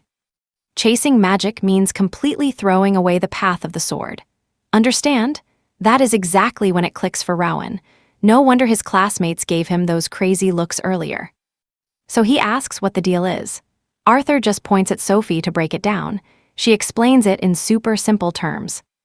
To actually master magic, you have to cram an insane amount of knowledge, which brutally wrecks your body and mind. Even with pure talent, you will not be respected as a true mage without at least 10 years of hardcore training. Arthur nods along, adding that just becoming a union member after graduation is already a massive flex. But hold up, here comes the wildest part. Reaching first-class mage status is not even enough to be an active member. You have got to hit at least second class to survive. Hearing all this brutal reality, our boy gets a little bummed out, but then he just smirks. All right, Bet, I will hit third class before I even graduate. I know what you're thinking. Everyone's jaws literally drop because this kid clearly has zero clue what third-class magic actually means. Arthur tries not to bust out laughing while writing on the board. He explains that swordplay is the union's main gig, while magic is all about seeking pure knowledge and wisdom. Then he draws this insanely complex formula just to create a basic fire arrow spell. But there is something completely off about it, and our boy spots it immediately. Why? Because he saw that exact same formula back in the ritual well. Arthur is super impressed, explaining that most rookies would totally miss the mistake since it looks like absolute gibberish. He mentions that even though a fire arrow is super basic, advanced spells are exponentially more brutal. Then he actually flexes the spell, spawning a gorgeous flaming arrow right in front of the class. But Rowan catches something weird. The arrow looks super unstable, totally flickering like it might vanish at any second, kind of like my motivation on a Sunday night. Arthur explains that magic formulas have to be literally flawless. Even one tiny typo after dumping all your mana can completely destroy the whole spell. Then he carefully sneaks one final component into the formula, and boom, the arrow suddenly morphs into something way bigger and insanely powerful. Everyone is totally hypnotized by the flex, probably thinking, wow, that is literally fire. Arthur keeps dropping more heavy lore on them. Mages literally have to memorize these crazy formulas and nail them perfectly every single time. Tweaking a spell takes legendary patience and skill. Like upgrading a fire arrow into a massive fireball. It burns way more mana and puts ridiculous strain on both your mind and physical body. On top of that, magic has way more heavy limits compared to sword fighting. Sophie jumps in, explaining that just dumping mana straight into a weapon is way easier and more efficient than casting complex magic. The instructor backs her up, adding that using mana is incredibly exhausting. So, a mage's overall power depends entirely on their own personal mana tank. Rowan is finally putting the puzzle pieces together. He gets that a mage's true potential is hard capped by the size of their mana pool, and if that is true, then his own naturally trash tier mana pool is going to be a huge disaster. Still, he figures if he grinds the theory hard enough, maybe he can invent some crazy workaround, even if the odds are terrible. Professor Arthur suddenly tests him, asking what exactly is required to cast a spell. Rowan correctly answers that you need a formula, but then boldly adds that these formulas would be impossible to remember in battle.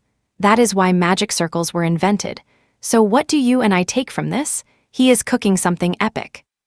All right, stick with me here. Rowan just had a massive realization. Those tattoos on the shelter director. Turns out they were magic circles, not just some awful midlife crisis ink. Arthur confirms some mages actually carve these straight into their skin to cast spells way faster. Think of the magic circle as a symbol. If the formula is an equation, the circle is its physical form. So Rowan hits them with another question. Is chanting just speaking the formula out loud? Arthur is absolutely stunned. This kid figured that out on day one. Meanwhile, some students have been here for 3 solid years and still do not know which end of the wand to point. Rowan breaks down his logic. That formula on the board is basically the blueprint for making a fireball, and if the magic circle represents it visually, then chanting has to be the spoken version of that exact same spell. The professor smiles like a proud dad. Mages spend years trying to grasp this stuff. Arthur explains chanting means saying the right words and injecting mana into every single syllable to create an invocation. To prove it, he blasts a huge fireball using just his voice. He also notes that your speed, tone, and emotional state change the spell, like a performance. Our boy is totally hooked. No lecture in his entire life has ever captured his attention like this. The professor actually worries he scared Rowan off with all this heavy theory, asking if he still wants to chase this wild goal. Rowan is just like, absolutely, I am way more hyped now. Arthur loves it and kicks off the lesson with ancient languages.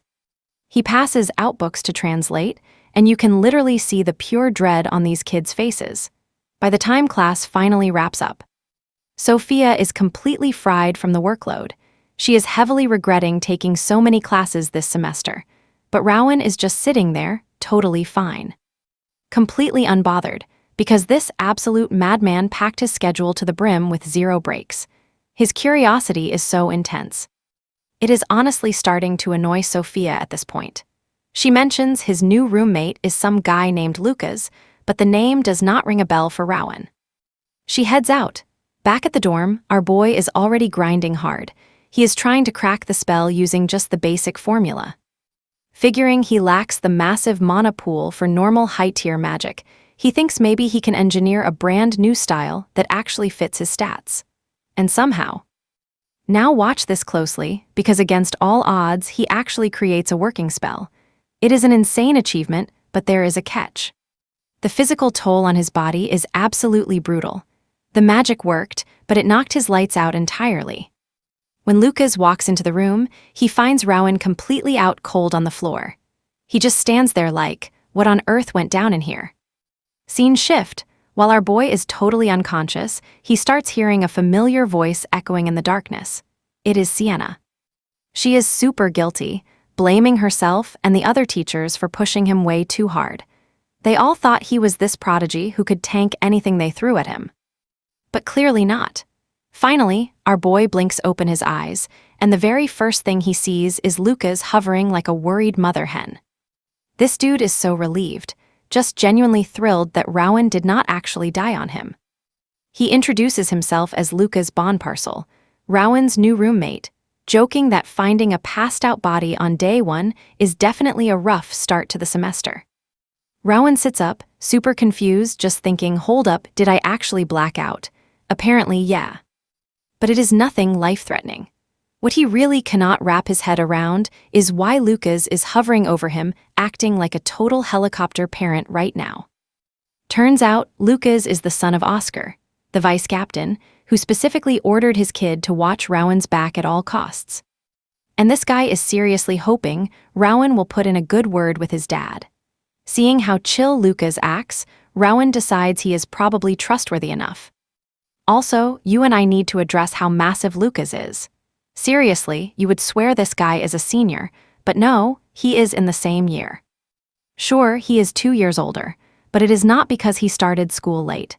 Get this, my guy straight up failed his basic attendance requirements twice. This absolute legend is a pro at ditching class. Studying is definitely not his vibe. Lucas asks if magic caused the blackout, which makes sense since the room looks like a war zone. Rowan admits he tried casting a fireball, but remembers nothing after that. Lucas, being a sword guy, admits he is slightly bummed Rowan is not using his obvious sword skills. I mean, he is basically following in his dad's footsteps anyway. Rowan sizes Lucas up and notices a few crazy things, even with the age gap. His mana is way thicker than the other students, and he is built like an absolute tank. Our boy is genuinely impressed by his grind, feeling a bit insecure about falling behind. Despite literally just waking up from a magical coma, Rowan is ready to drag himself to class. Rowan nods but totally roasts him. This is exactly why you failed twice, skipping class for food, cut to them grabbing a bite. Lucas insists Rowan needs to stuff his face to recover. Suddenly, Rowan senses a mana trail nearby. He wants to check it out, leading them into a magic shop. Inside, Rowan sees most items are loaded with mana, while Lucas is stuck in a corner, sneezing his lungs out, like he is allergic to the dusty shop. Then the horrible reality hits Rowan like a truck. He is broke. Completely, utterly, devastatingly broke. He really regrets not saving his cash from the shelter, but Lucas actually offers to pay since it is technically part of his dad's mission. Best friend material right here. Our boy decides to test his luck, jokingly asking Lucas to buy out the whole store. Lucas pulls out a sad handful of coins, barely enough for one single item. So let's see what you and I can find on his roommate's sad little peasant budget. All right, you and I are about to dive into something wild. He spots an egg with a magic circle, radiating an intense, cloudy mana signature that is honestly fascinating. Best part, the price tag is ridiculously low. The shop owner walks over and explains that he is looking at a Galatia stone, basically just fancy house decor for most people. Everyone assumes this egg is never actually gonna hatch. So it's essentially a useless paperweight that looks cool on a shelf. Rowan asks what is inside, but even the owner is clueless. Legend says the stone acts as a cage for some mysterious creature. The owner bought it to flip, but nobody wanted a dud egg. Rowan wants to see if breaking the seal works, but the guy says don't get your hopes up. Only a unique spell opens it, but our boy is already hooked. He can tell this magic circle is totally expert tier, at least a dozen times more complex than a basic fireball spell. He asks Lucas for his thoughts, and Lucas just shrugs like, cooler than a boring book. Plus, you could totally bash someone's head in with it if needed. Flawless logic right there. Rowan buys the stone and walks out absolutely hyped with his magic egg. It's already nighttime, but Lucas wants to end their ditch day on a high note.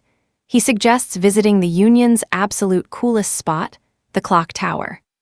Now that is being truly different.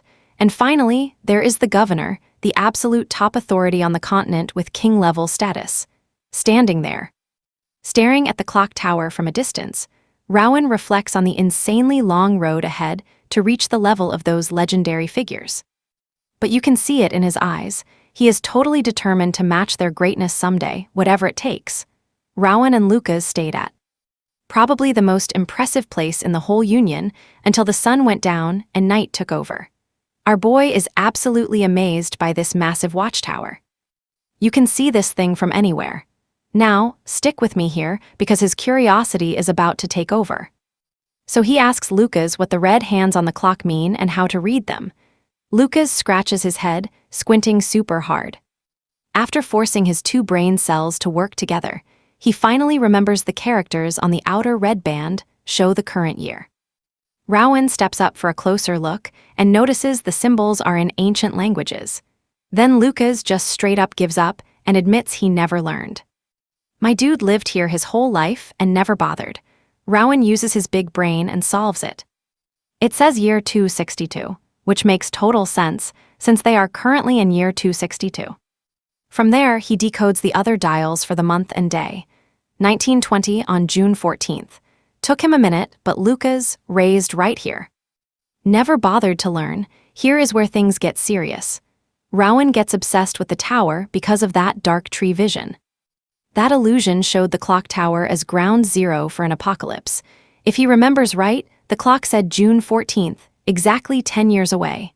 After resting, the bros head back.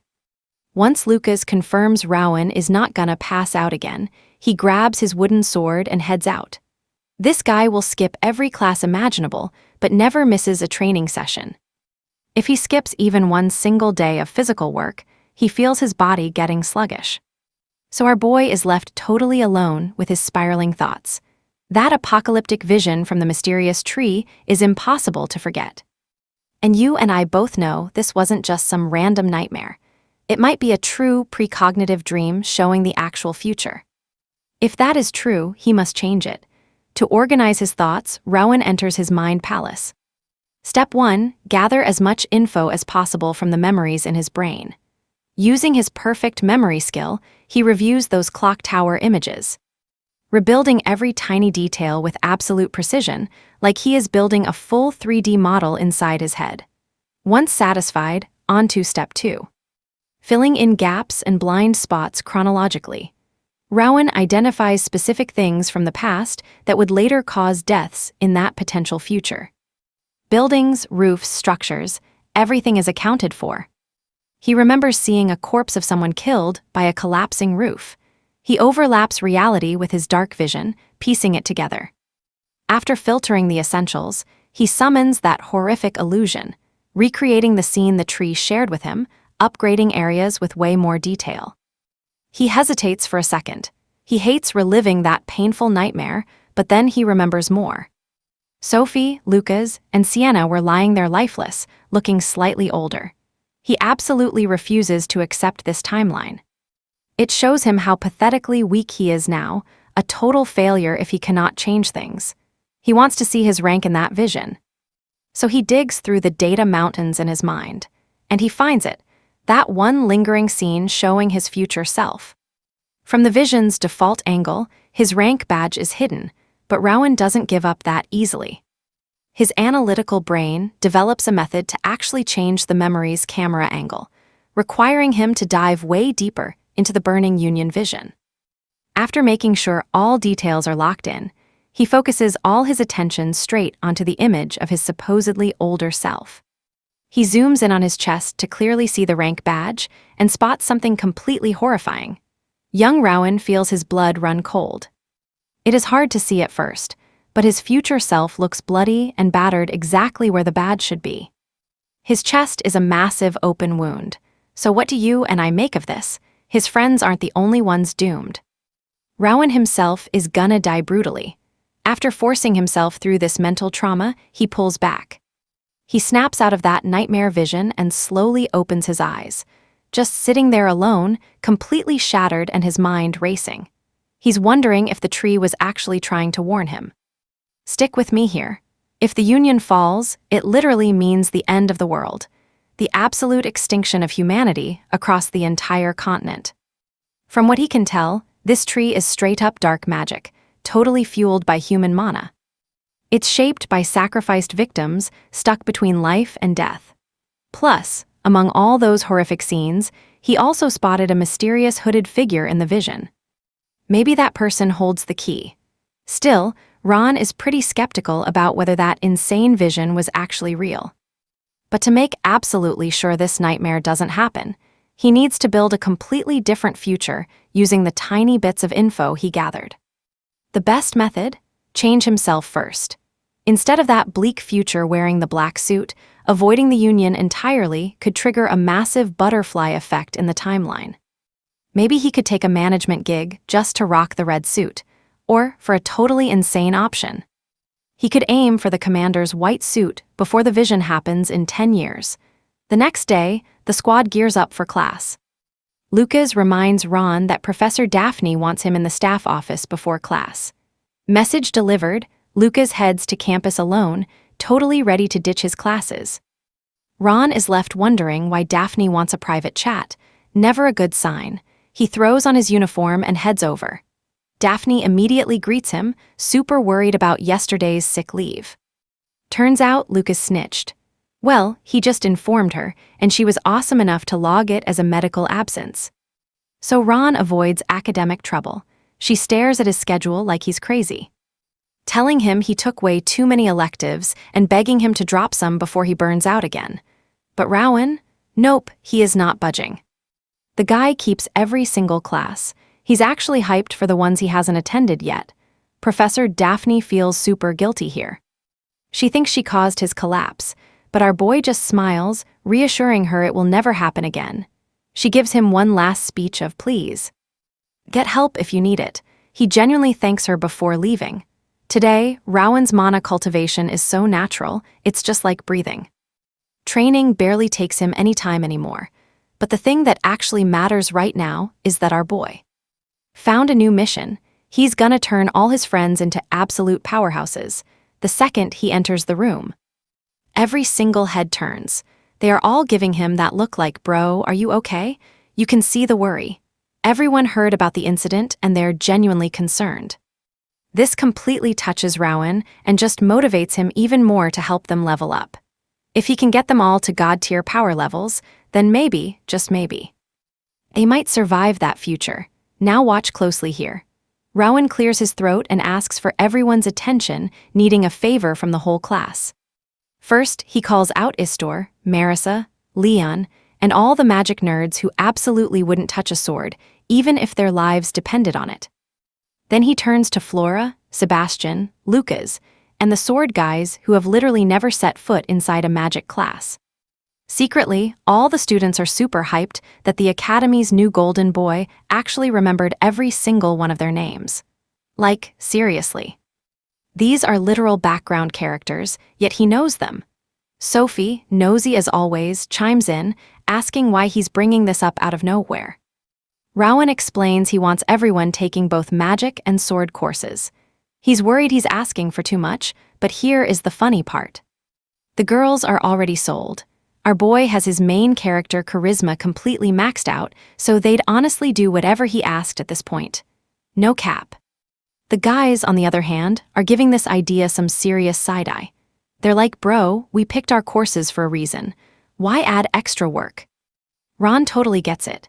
But instead of arguing, he decides that actions speak way louder than words. He turns to his roommate, Lucas, literally the last guy you'd expect in magic class. Ron asks him to just try basic magic studies for a single day. And somehow, with pure sincerity and overwhelming main character energy, Ron actually pulls it off.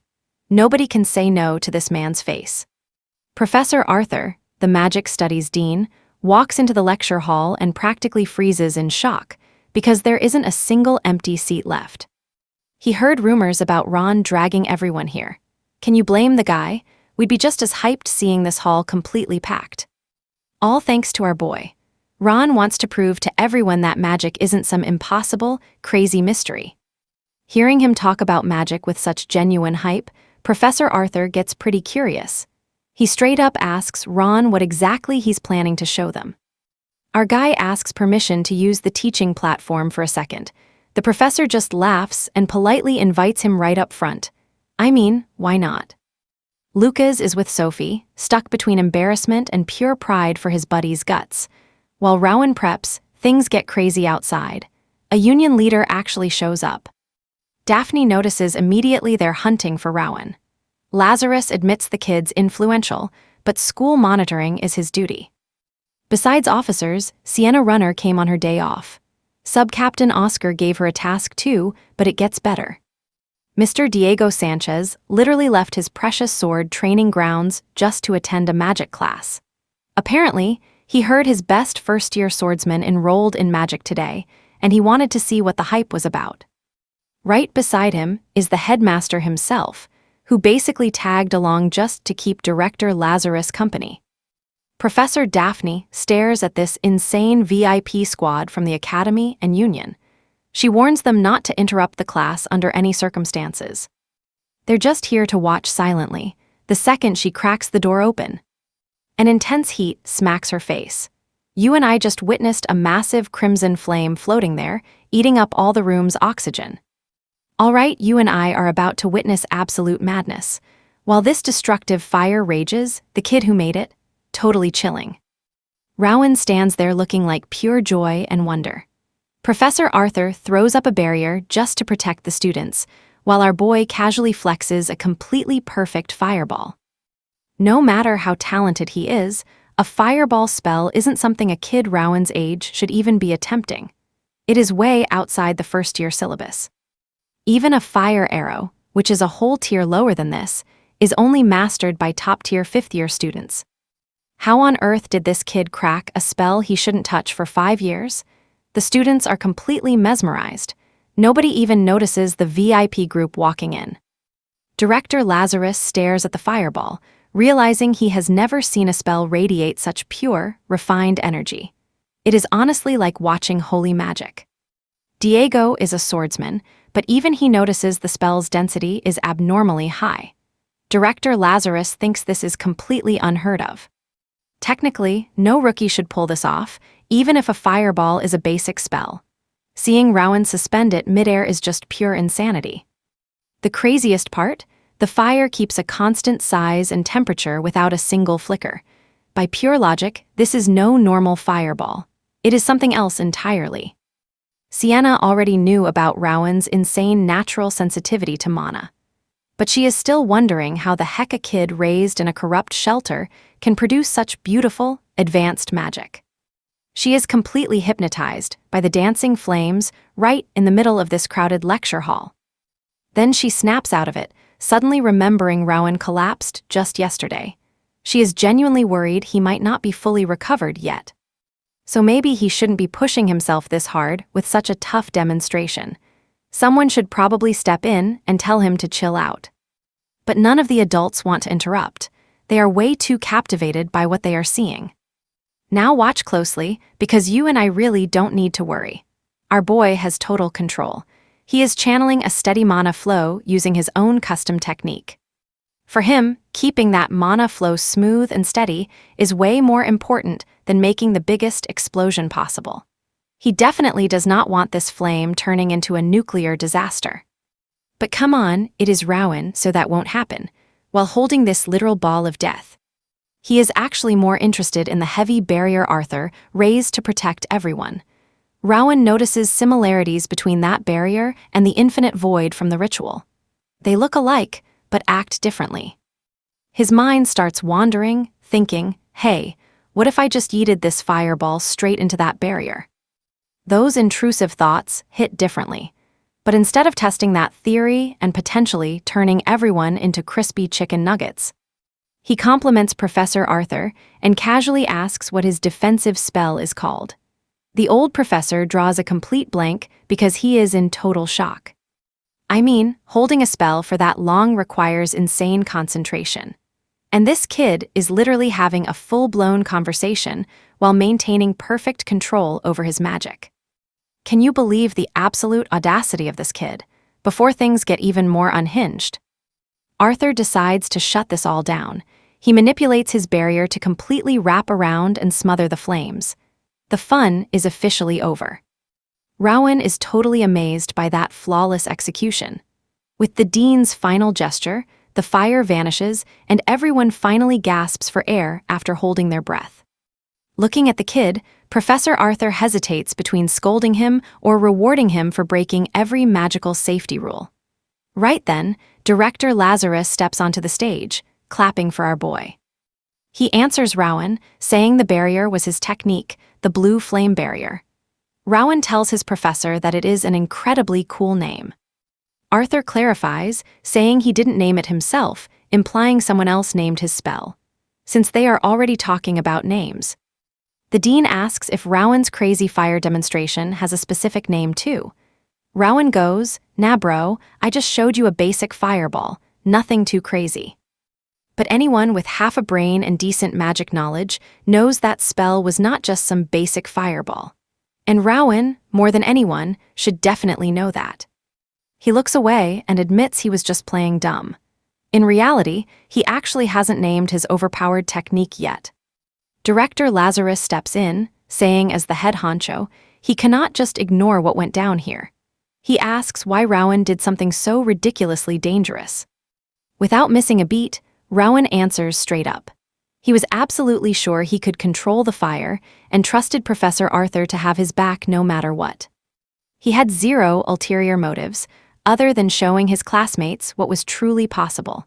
He just wanted to give them some confidence in their own magic.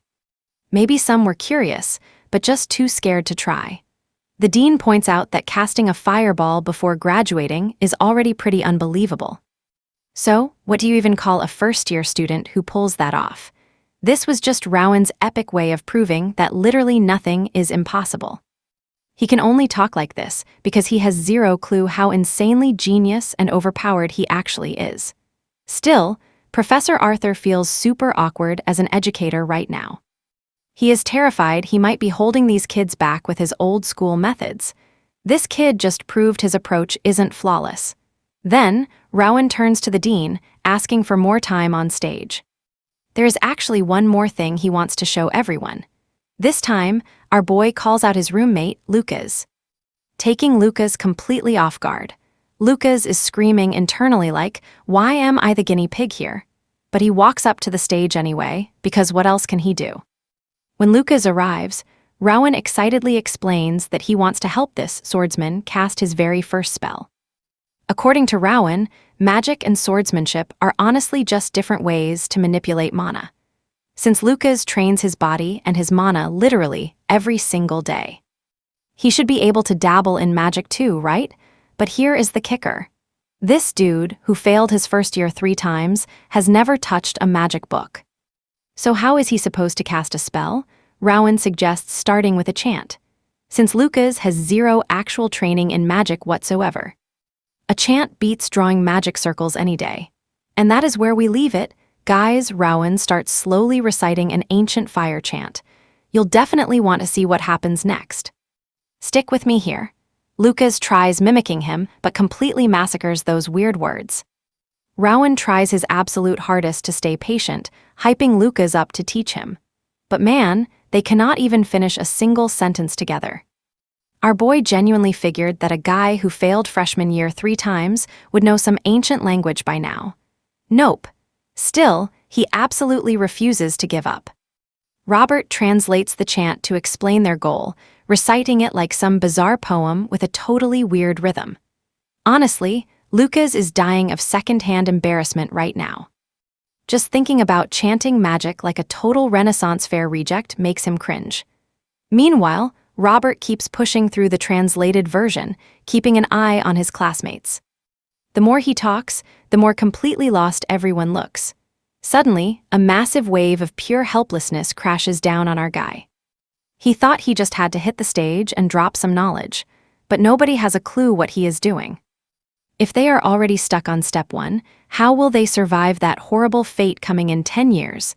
Without getting stronger, Robert is totally lost. He literally started with the absolute easiest chant possible. Something even Lucas should easily grasp, but it is not just the extras looking confused.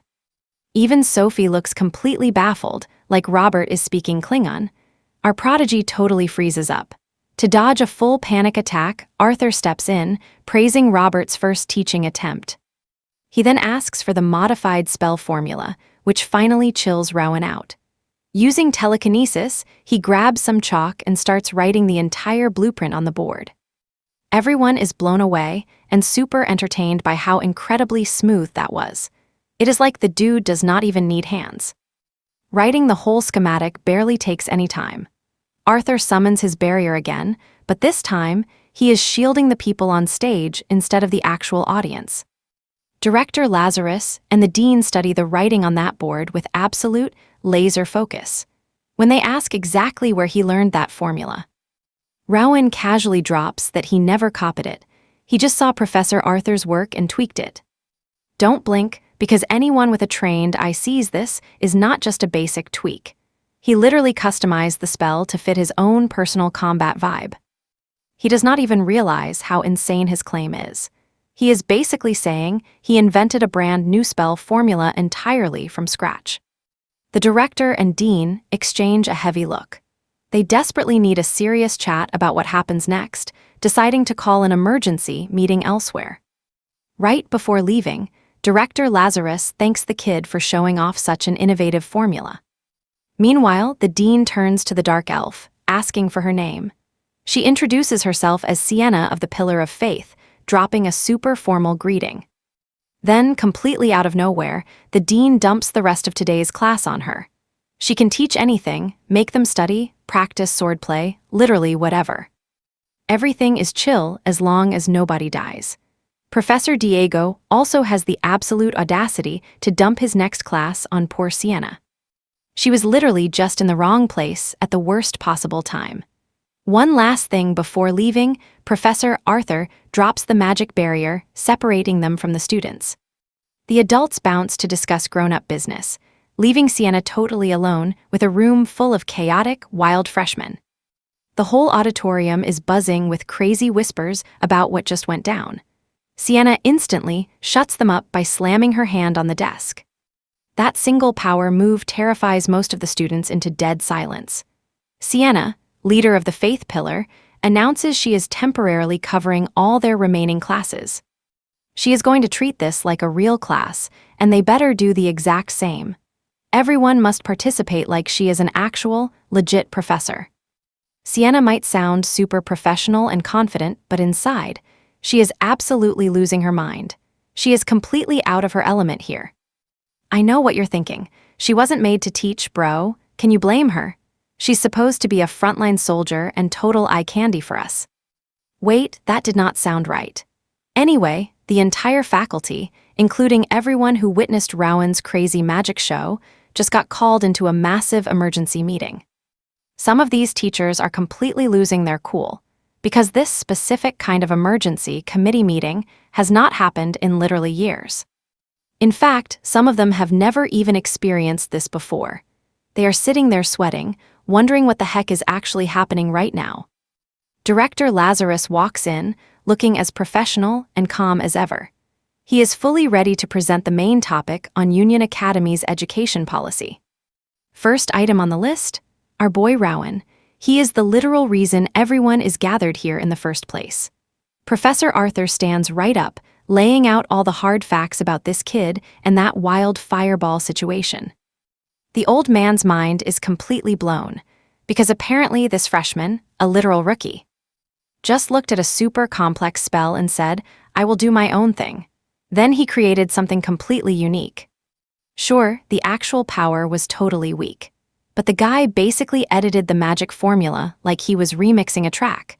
Reconstructing spells with that much absolute freedom, that is something that has literally never been done before. Obviously, some of the other teachers are side-eyeing all of this. They are super skeptical and cautious. But honestly, what can they even say when the Dean of Magic Studies already verified the whole thing? Director Lazarus even promises office resources to analyze this way more deeply. So they basically have to accept reality. This kid might have discovered a completely new way to approach magic itself. Absolutely epic. So, Rowan seems to be a once-in-a-generation genius, right? But as an academy, they desperately need to figure out how to actually teach this prodigy without totally ruining him. Some teachers want to stick to traditional methods, but others are like, bro, this genius needs specialized education that matches his insane level. The huge problem is that personalized education totally goes against their core principles as a public institution. They cannot afford to mess up and lose someone with this much talent. One teacher suggests letting him join the union early, and the room absolutely explodes. Everyone starts arguing over the wild idea. So what do you and I make of this?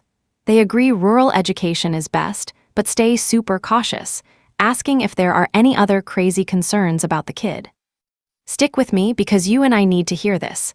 Arthur stays quiet, then drops a bomb. Rowan might have personality problems. The other teachers? Totally confused. They swear the kid is super polite. Arthur agrees, but he is worried Rowan completely ignores other people's feelings. Here is the thing. The union values raw skill above anything else. With his insane talent, Rowan is going to stand out right away.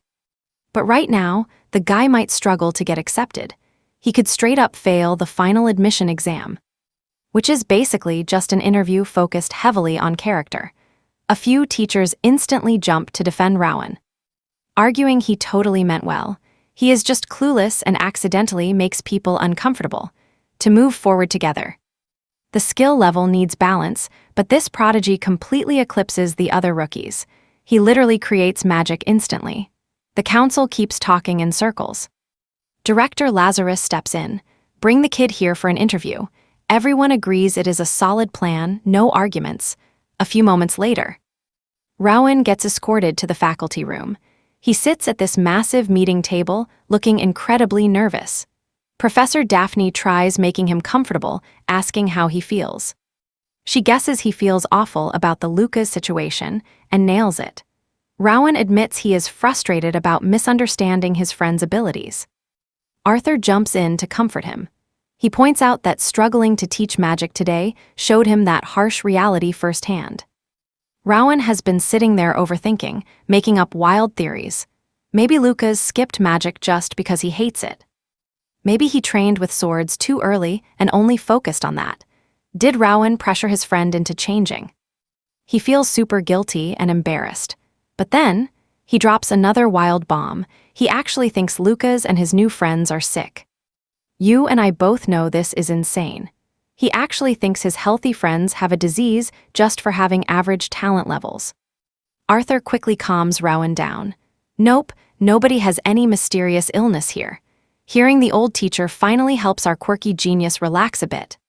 Seeing Rowan smile, Director Lazarus asks the real question. Why was he trying so hard to teach everyone magic in the first place? Rowan explains it does not even need to be magic. He just wants to get stronger alongside his new friends so they can all become official union members together later. Hearing this pure, incredibly honest answer, every single worry those teachers had just instantly melts away. The personality red flags are gone. Professor Daphne is looking at him with pure, absolute pride. With that, Rowan gets dismissed. The meeting was a total success and he can finally breathe. Hours later. These teachers literally draft a completely new education policy for first years. They will match each student's pace. Academics align with the top students, while social development adjusts to the average. The Union Academy is about to take a completely different direction. You and I know that is wild. Imagine being so talented you accidentally revamp the entire school system overnight. Next day, boom, they drop this curriculum reform without warning. No delays, just completely flipping everything overnight. Out on the training field, Professor Diego Sanchez announces the big news. Sword fighting and magic are now mandatory. Lucas completely ignores it, yawning loud enough to wake the dead. Meanwhile, Rowan is honestly amazed they changed things this fast. Plus, active union members are now jumping into every single class, to work as assistant instructors. Students can ask questions and learn from real field experience. On top of that, Rowan, Sophie and Lucas will train exclusively together, rotating sparring matches. Lucas is hyped. He really wants to test his roommates. Sophie wants to see how her sword skills stack up against the best. Lucas challenges Rowan first. Sophie waits her turn, but boom, her wooden sword flies away instantly. She thought she would put up a fight. Dream crushed. Rowan is an absolute monster, reading her moves like he has the script, but Sophie refuses to quit. She spots an opening, but misses her shot. Defeated, she respectfully asks if he saw any flaws. Rowan calmly explains her mana flow is slightly off. Adjusting the flow direction will fix it immediately. Lucas brutally summarizes she needs precision, not just swinging wildly. Plus, her legs are shaking from weak muscles. Rowan agrees Lucas is harsh, but totally right. That explanation is incomplete though. Sophie currently splits mana evenly between torso and legs. Shifting more down for stability will improve her stance. While Rowan drops absolute gold advice, Lucas just roasts her. Watching his top 3 students interact like this makes Professor Diego smile. He thinks there is zero chance Arthur was right about Rowan having a bad personality. Seeing how pure and kind this kid really is, he realizes the adults stressed over absolutely nothing. A few days pass, and our boy returns. For another heart-to-heart chat with Daphne in the faculty office. She has basically been his fairy godmother so far, making sure he has everything to survive academy life, and he is doing amazing. That heavy emotional guilt over his friends is completely gone. Now he understands their strengths and weaknesses. Daphne sits there, beyond proud that this genius finally learned some basic human empathy. Rowan is crushing school life. His friends cheer him on, they share snacks, and he is just living that wholesome academy dream. So where do you and I leave it today? With a wild twist. Girls keep dropping heavy romantic hints, and he is totally clueless. Let's jump back in with these girls begging him to go shopping or look at flowers after class. And stick with me here, because our absolute nerd cannot process why this matters. Professor Daphne is just sitting there holding back laughs. Because, teenager hormones are kicking in and feelings are flying everywhere at this age. But Rowan, his default response to every single invite is literally just, no, let us study instead. My guy is completely clueless. Ultimate virgin energy. So Daphne decides to dig a little deeper. She asks if there is any girl he is actually close to. Instantly, the very first person that pops into his head, Sophie. He tells her, yeah, she is totally different from the other girls. But before anyone gets excited, he explains it is because she is an incredible swordswoman and the only other freshman using flame magic. Super romantic, right? But honestly, Rowan has been getting closer to Sophie after learning her incredibly tragic backstory. Turns out she is the illegitimate daughter of a massive noble family. Her father only enrolled her in the union for pure political influence, so she has lived under crushing pressure since birth. Our boy just sees her as a precious friend he can learn from. Which is wholesome, sure, but proves he has zero game. Then we have Lucas, the third musketeer of the group. Rowan highly respects the guy for his raw physical strength and admits there is plenty to learn from him. But then, and this absolutely sends me, Rowan drops his own personal theory about Lucas. He thinks the dude trains so much that his brain is literally made of muscle, explaining why he hates studying. Rowan actually drew a diagram showing Lucas with zero gray matter. It is absolutely savage, but hilariously accurate. Being a true bro, Rowan actually tutors the meathead so he avoids failing the year. I guess that is what decent people do. Professor Daphne is sitting there mildly disturbed by this wild analysis, but accepts that geniuses just operate on another wavelength. After that therapy session, he heads to Arthur. Now pay close attention here, because Rowan needs to fix his terrible physical constitution. And look, it is hard to feel bad for the guy. His magic talent is unmatched, but his physical stats, absolute garbage. Still, Rowan insists. He needs to handle much stronger magic for his own reasons. Arthur breaks down his options. Magic tools that boost mana, or items storing massive spells. Both sound epic in theory, but it is not like you can order those on Amazon. If they were easy to grab, everyone would be a top-tier mage. The magic tools you can actually buy are cheap single-use trash, completely useless for the insane magic Rowan wants to pull off. The second option, elixirs. These bad boys restore mana, heal curses, and buff your stats. They come in many forms, but they are incredibly rare. Even if Rowan somehow scored one, there is zero guarantee it would actually fix him. But hey, he is still young, way too early to give up hope. Then Arthur pulls a totally unexpected move, taking off his necklace and handing it over. Inside the locket sits one of those ultra-rare elixirs, a white pill gifted by the governor for a past achievement. Arthur basically says, "Maybe fate wanted me to pass this down to my most talented student." Naturally, Rowan hesitates to take it. But the director assures him it is fine, since he literally cannot use it anyway. So Rowan grabs the pill and dry swallows it right there. No water, zero hesitation. Instantly, he feels it dissolving, floating in a vast ocean of energy as the elixir surges through his veins. He is right on the edge of a massive breakthrough.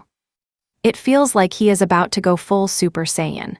But suddenly, reality hits him like a freight train, and he is just back in the dean's office, sitting in his chair like absolutely nothing happened. Judging by Rowan looking completely crushed, Arthur immediately realizes the magic pill was a total bust. Rowan confirms it. The thing did absolutely zilch. Arthur was not expecting a miracle cure, but getting zero improvement is still pretty depressing to watch. But our boy Rowan, he already knew this was probably going to happen. I know what you're thinking. He gives up. No way. Instead of fixing his body, he decides to completely reinvent magic itself. He is going to tear apart magic formulas, master raw mana manipulation, and create a custom magic branch perfectly built for him. Honestly, cannot change your body, just rewrite reality. That is some absolute mastermind energy right there. At least now, he can focus on a single epic solution instead of chasing endless dead ends. Fast forward 6 months. Today is huge. It is the final exam for the freshman magic studies course.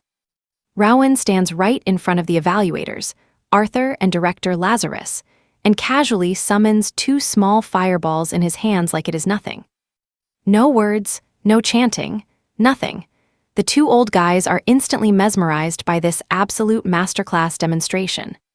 Then Rowan cranks up the intensity, making those tiny flames rage and grow massive. They have seen this trick before. But watching Rowan manipulate raw mana directly never stops being mind-blowing. It is an insane talent. At this rate, combining different magic branches is totally possible. Yet despite the hype, Rowan is over here stressing that his magic is too weak for the Union.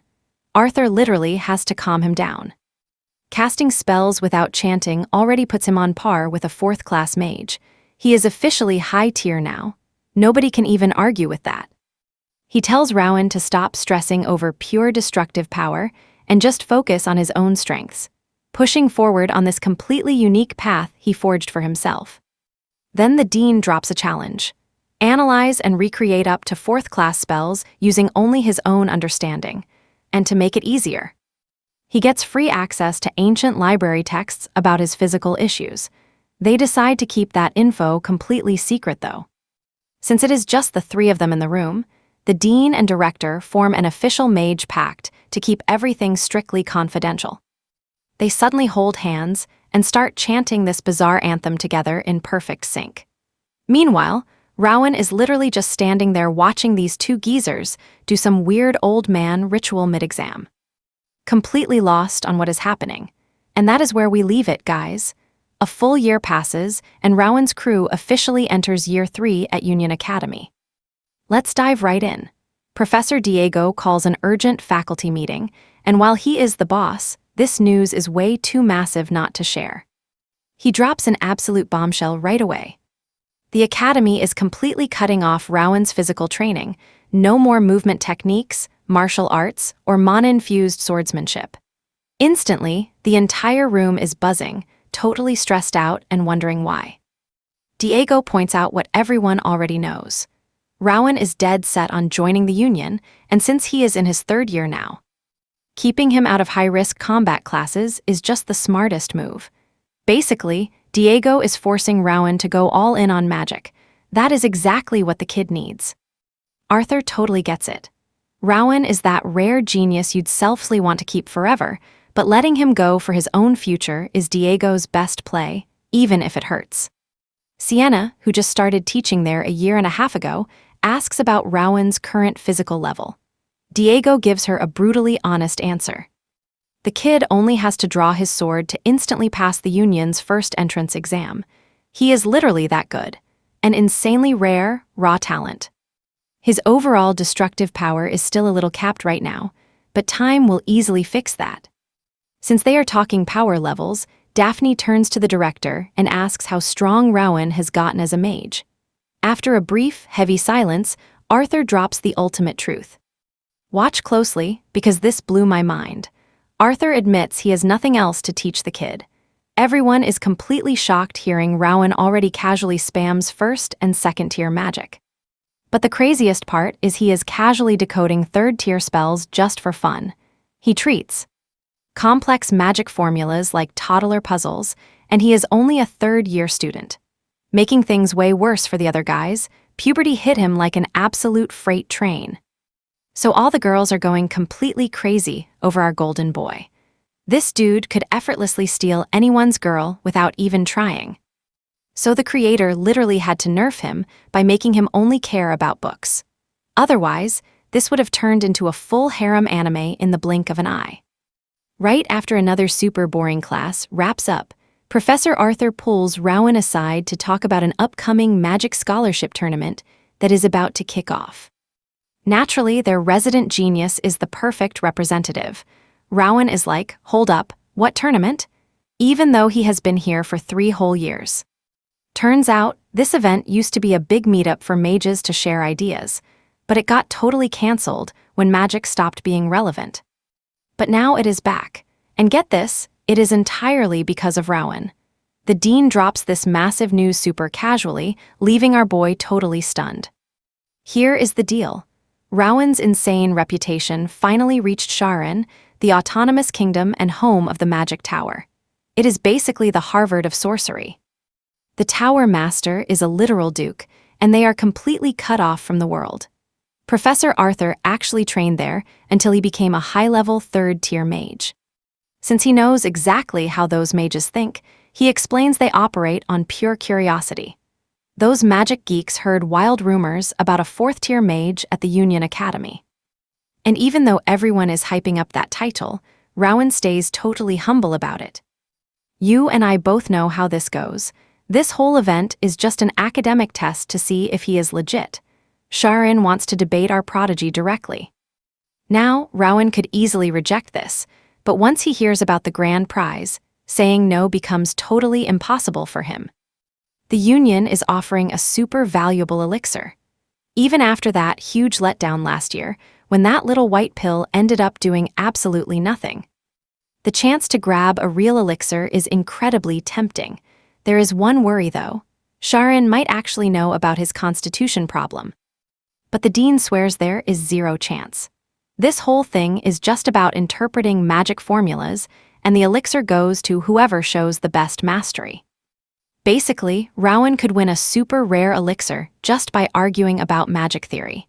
The dean promises he gets it as long as he wins. With a reward like that, how could our boy ever say no? A few days later, the big day arrives. Sharon rolls up with a whole battalion of hooded mages, looking mysterious and super intimidating. The Union side, just Rowan and his teachers, talk about a massive imbalance. Arthur politely welcomes the visitors when one of the mages, Bert, calls the professor his superior. I am sorry, but imagine being an insanely powerful mage named Bert. Meanwhile, Rowan is quietly sizing up his competition. Sharon's group is way older than him, and they all have a massive amount of mana. Supposedly, they are just students hoping to learn from a success story. Even though the Union made it totally clear only Rowan was participating. Still, Sharon sent 3 older students anyway.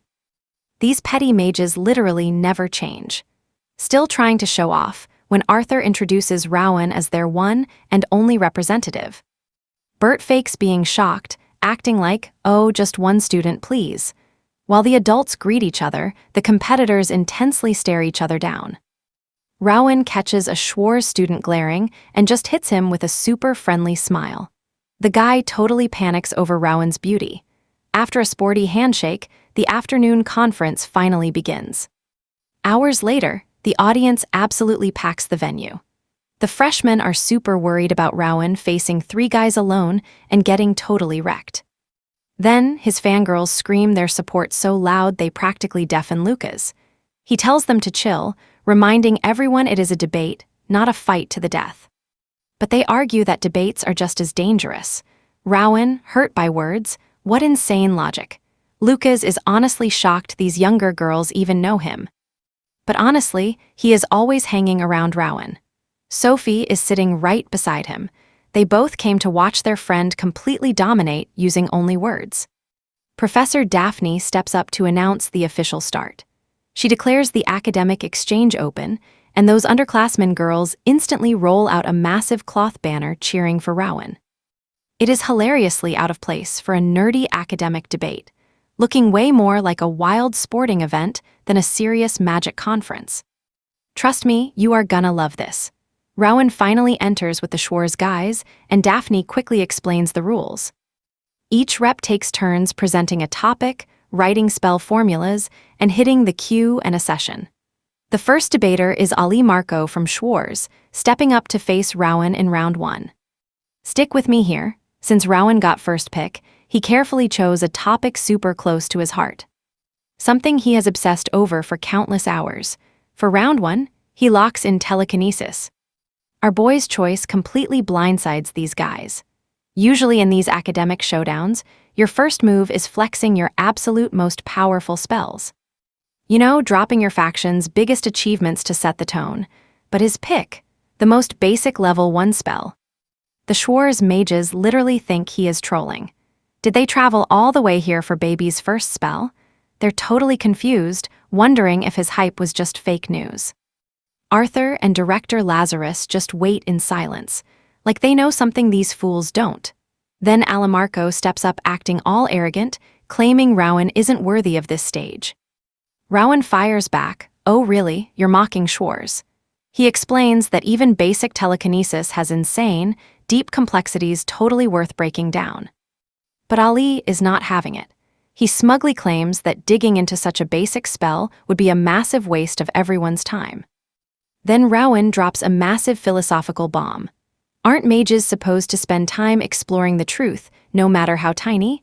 Honestly, that totally shuts the guy up. Alamarco, totally out of excuses, finally agrees to debate telekinesis. Being the polite genius he is, Rowan asks Ali what topic he prepared. Since he respects the rules. Now pay attention, this is exactly where Ali massively underestimates him. Acting super high and mighty, he suggests fireball. He condescendingly adds it might be too hard for Rowan's age, but he doesn't mind crushing an easy opponent. Arthur sees right through it. Schwarz knows Rowan's skills and is completely setting a trap. But Rowan shocks everyone, saying, let's do telekinesis and fireball together as a combo. Why just talk when you can mix them and blow everyone's minds? Then our boy calmly lifts a piece of chalk with his mind. No chanting at all. 0 hand signs, nothing. He just starts writing formulas on the board. Alamarco is completely stunned. This kid just cast chantless magic like it's nothing. Not wanting to look like a total scrub, Ali also uses telekinesis to write his points. But he has to chant non-stop just to keep the spell going. The skill gap is honestly embarrassing. The Schwarz mages stare hard at the board, realizing this absolute madman is fusing 2 existing spells right now. There is no way, right? Right. When it's time to explain their work, Ali goes first. He writes standard telekinesis and fireball formulas from great mages, with 0 room for changes. Now, Rowan steps up to the podium, takes a breath, and explains that telekinesis is so basic anyone with mana can do it. He argues people use it wrong by relying strictly on raw magic power. But thanks to Ali's interesting suggestion, he got inspired to try something wilder, combining 2 established spells. He points to his board showing the rewritten formulas. Part 1 is about controlling an existing fireball with telekinesis. Cool, but not exactly revolutionary. But the second version, that needs a live demo. The chalk he's floating starts spinning faster and faster until it actually sparks a flame. We both saw that coming, right? In minutes, this kid figured out how to turn a floating object into a literal fireball. He rebuilt the essence of magic just for fun. The Schwarz mages are having a collective meltdown. This single flex is challenging everything they ever learned about magic. If you don't know Rowan's skills, this level of pure shock must be absolutely dizzying. Luckily, the Union Academy teachers are totally used to their resident genius, just completely breaking reality on a random Tuesday. While spinning the flaming chalk, Rowan just keeps lecturing on advanced concepts linked to these supposedly basic spells. No Schwarz veteran can keep up. Alamarco is having an existential crisis after foolishly challenging a god. Wrapping up his lesson and humiliating everyone, Rowan asks Ali if he wants to add anything. The worst part?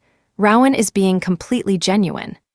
He actually wants to learn more, but Ali can't replicate it, understands absolutely nothing, and is getting utterly destroyed by magic itself disguised as a kid. The pressure spikes, time runs out, and Ali just can't take it anymore.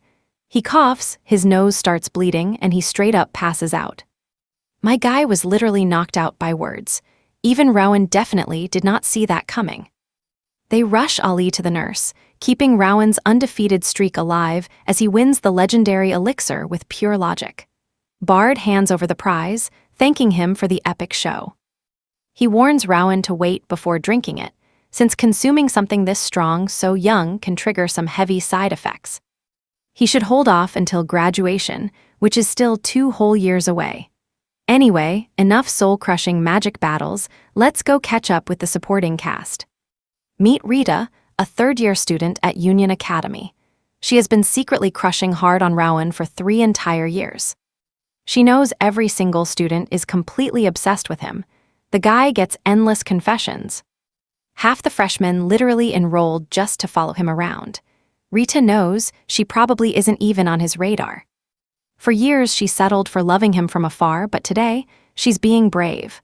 Last day of 3rd year, this is it.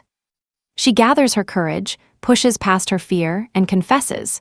Sadly, her totally heartfelt feelings get a very polite, super apologetic answer. And then Rowan drops something incredibly heavy.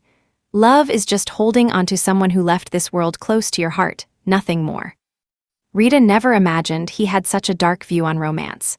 When she asks what he feels, he coldly compares falling in love to a literal mental illness full of joy, fear, and jealousy. He bets she lacks that insane passion. But what do you and I take from this? Even sounding harsh, he's honestly not trying to invalidate her feelings.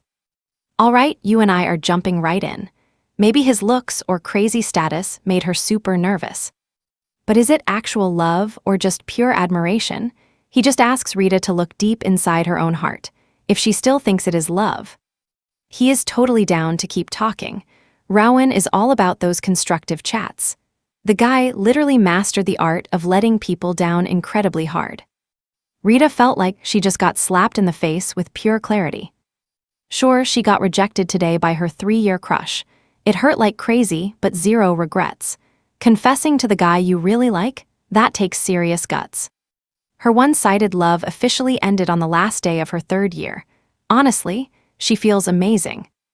Cut to Daphne telling the class, "Hey, Director Lazarus is here to drop some major wisdom on us." Everyone instantly starts clapping like perfect little honor students. The bald guy takes the stage, gives his epic speech, and says, "All right, that is it for today. Hit me with your best questions." Immediately, some kid shoots his hand straight up for the real question, the one everybody actually cares about. Thousands take the entrance exam yearly, so why is the union always crying about being understaffed? The teacher fires back, "Look, not just anybody gets in here. This place is strictly elite tier. You actually make the cut? Fame, cash, respect, the whole crazy package is yours." Another student throws a hand up with the real follow-up. "What about salary and benefits?" Then he drops a massive bomb.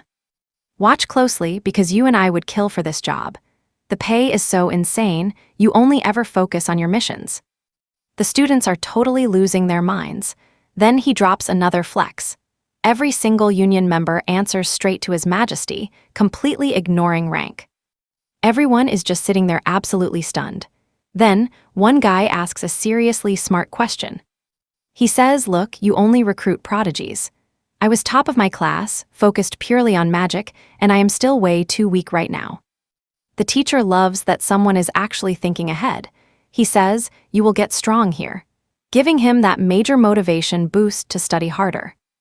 Meanwhile, buried in books, Rowan remembers Sienna comparing his skills to ancient elves. Scanning those old texts, he finds out elven magic was all about talking to spirits, not regular mana. They did not control wind. They just summoned a spirit to do it, absolute masters of elements. But he has zero clue how they suddenly lost all that power. Turns out, back in the World Tree era, regular elves and dark elves played the whole good versus evil game. Tree falls, their powers vanish completely. Timelines kept mashing together until humans took over, leaving elves basically extinct. Rowan is super bummed out. He has zero clues about his own powers here. He realizes the flow is mana, not spirits. So our boy hits up Arthur, but the old guy is completely lost. He says, "Dark magic? What are you even talking about?" Rowan explains he dug through massive books, but found absolutely nothing about it. The elder explains that ever since the Grave Group started messing with dark magic, they became public enemy #1 for the whole Union. Rowan looks super worried. He says he only saw Rita use her magic technique. Looked like some ancient language, but he is not sure it matches. The old guy says the real difference is the mana itself. Rowan sighs, "Oh crap, that makes perfect sense." Arthur explains those bastards are literally weaponizing the shadows. "You and I both saw this twist coming, right?" It finally clicks for Rowan. That stuff he saw earlier, pure dark mana.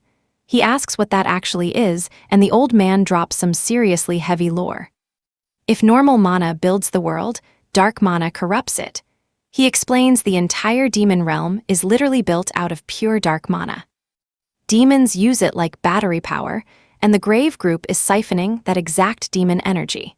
He tells Rowan he has spotted cloudy mana around him before. The master says dark emotions literally turn your mana dark. Rowan asks, what is the ultimate goal for these shadow groups? Dead serious, he says they want to destroy the world. Classic villain stuff. Months later, someone asks Rowan if he is heading to class. He says he is good. They reply, "We know you are the best."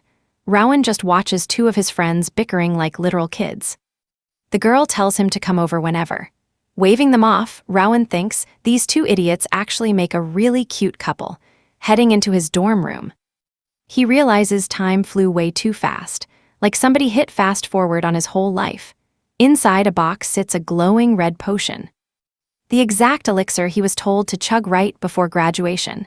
Meanwhile, Lucas and Sophie are stressing over their families coming to the ceremony. Lucas is absolutely positive his dad will embarrass him with some cringe speech.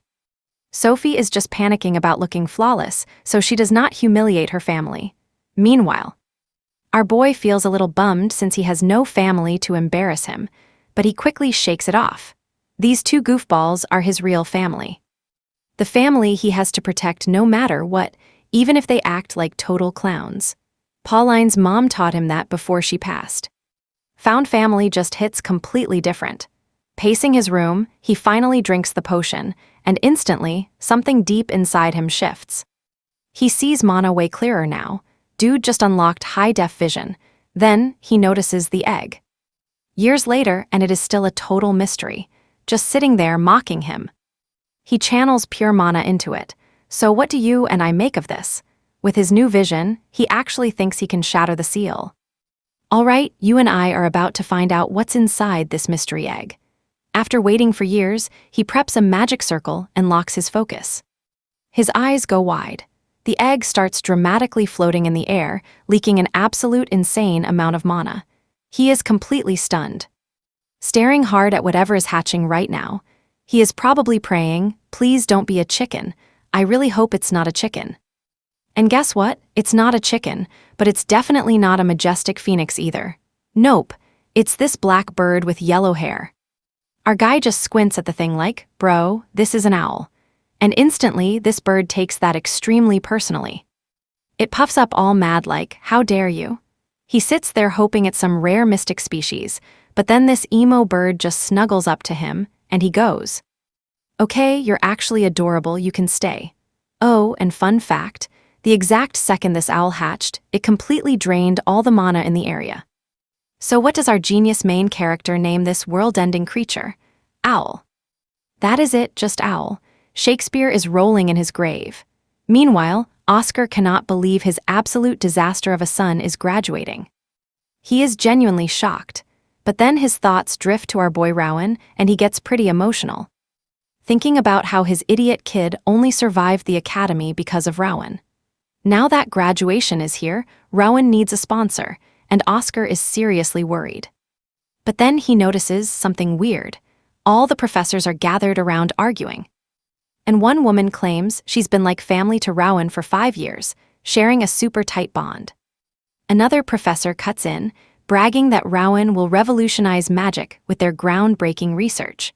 Oscar is just standing there watching this whole circus unfold, thinking, wait a second, are these grown adults seriously fighting over custody of this teenager?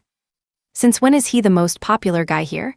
Now pay attention, the graduation is starting. They call Rowan up and he walks out smiling. Immediately, students start whispering, wait, did he get top of the class just for being handsome? What noble family is backing him? See, rumors said an illegitimate son of a massive noble house was graduating, and everyone assumes it's him. Then Rowan grabs the mic and totally wrecks their assumptions. He shares his story, begging on the streets, and literally almost being sacrificed by a dark cult before the Union swooped in and saved him from becoming a midnight ritual snack. After that, he joined the academy, learned magic, made real friends, and made it his life mission to protect people. He drops this super moving speech, thanking everyone who helped him become the righteous hero he is today, and his classmates, they are literally sobbing. His professors are nodding like proud parents thinking, yeah, that's my boy. Later, they are walking through town, and his buddy asks if he's taking the Union entrance exam next. Rowan smiles. Yeah, that has always been the game plan. Lucas mentions his dad is looking for him, but then Rowan spots Sophie looking incredibly sad. He asks if she's okay, and she admits she's low-key panicking because she totally messed up her speech in front of the massive crowd. Rowan, being the absolute best male lead, pats her shoulder. Hey, don't worry. We're all entering the Union together, and we'll show them your worth. She blushes and nods, feeling super motivated now. They hit the Union, and it's totally packed. Rowan steps up, introducing himself as a graduate. Immediately, people start giving him side eyes. Wait, isn't the minimum age for this exam 15? How old is this kid? The clerk checks his files and goes, wow, you're the top graduate. He confirms the registration and hands him an exam ticket. The crowd whispers, maybe he's different. Word is he uses explosive magic. Ronan regroups with Lucas and Sophie. They explain the first round is just showing off your skills to a proctor. Ronan smiles confidently. Do what you always do, see you when we pass.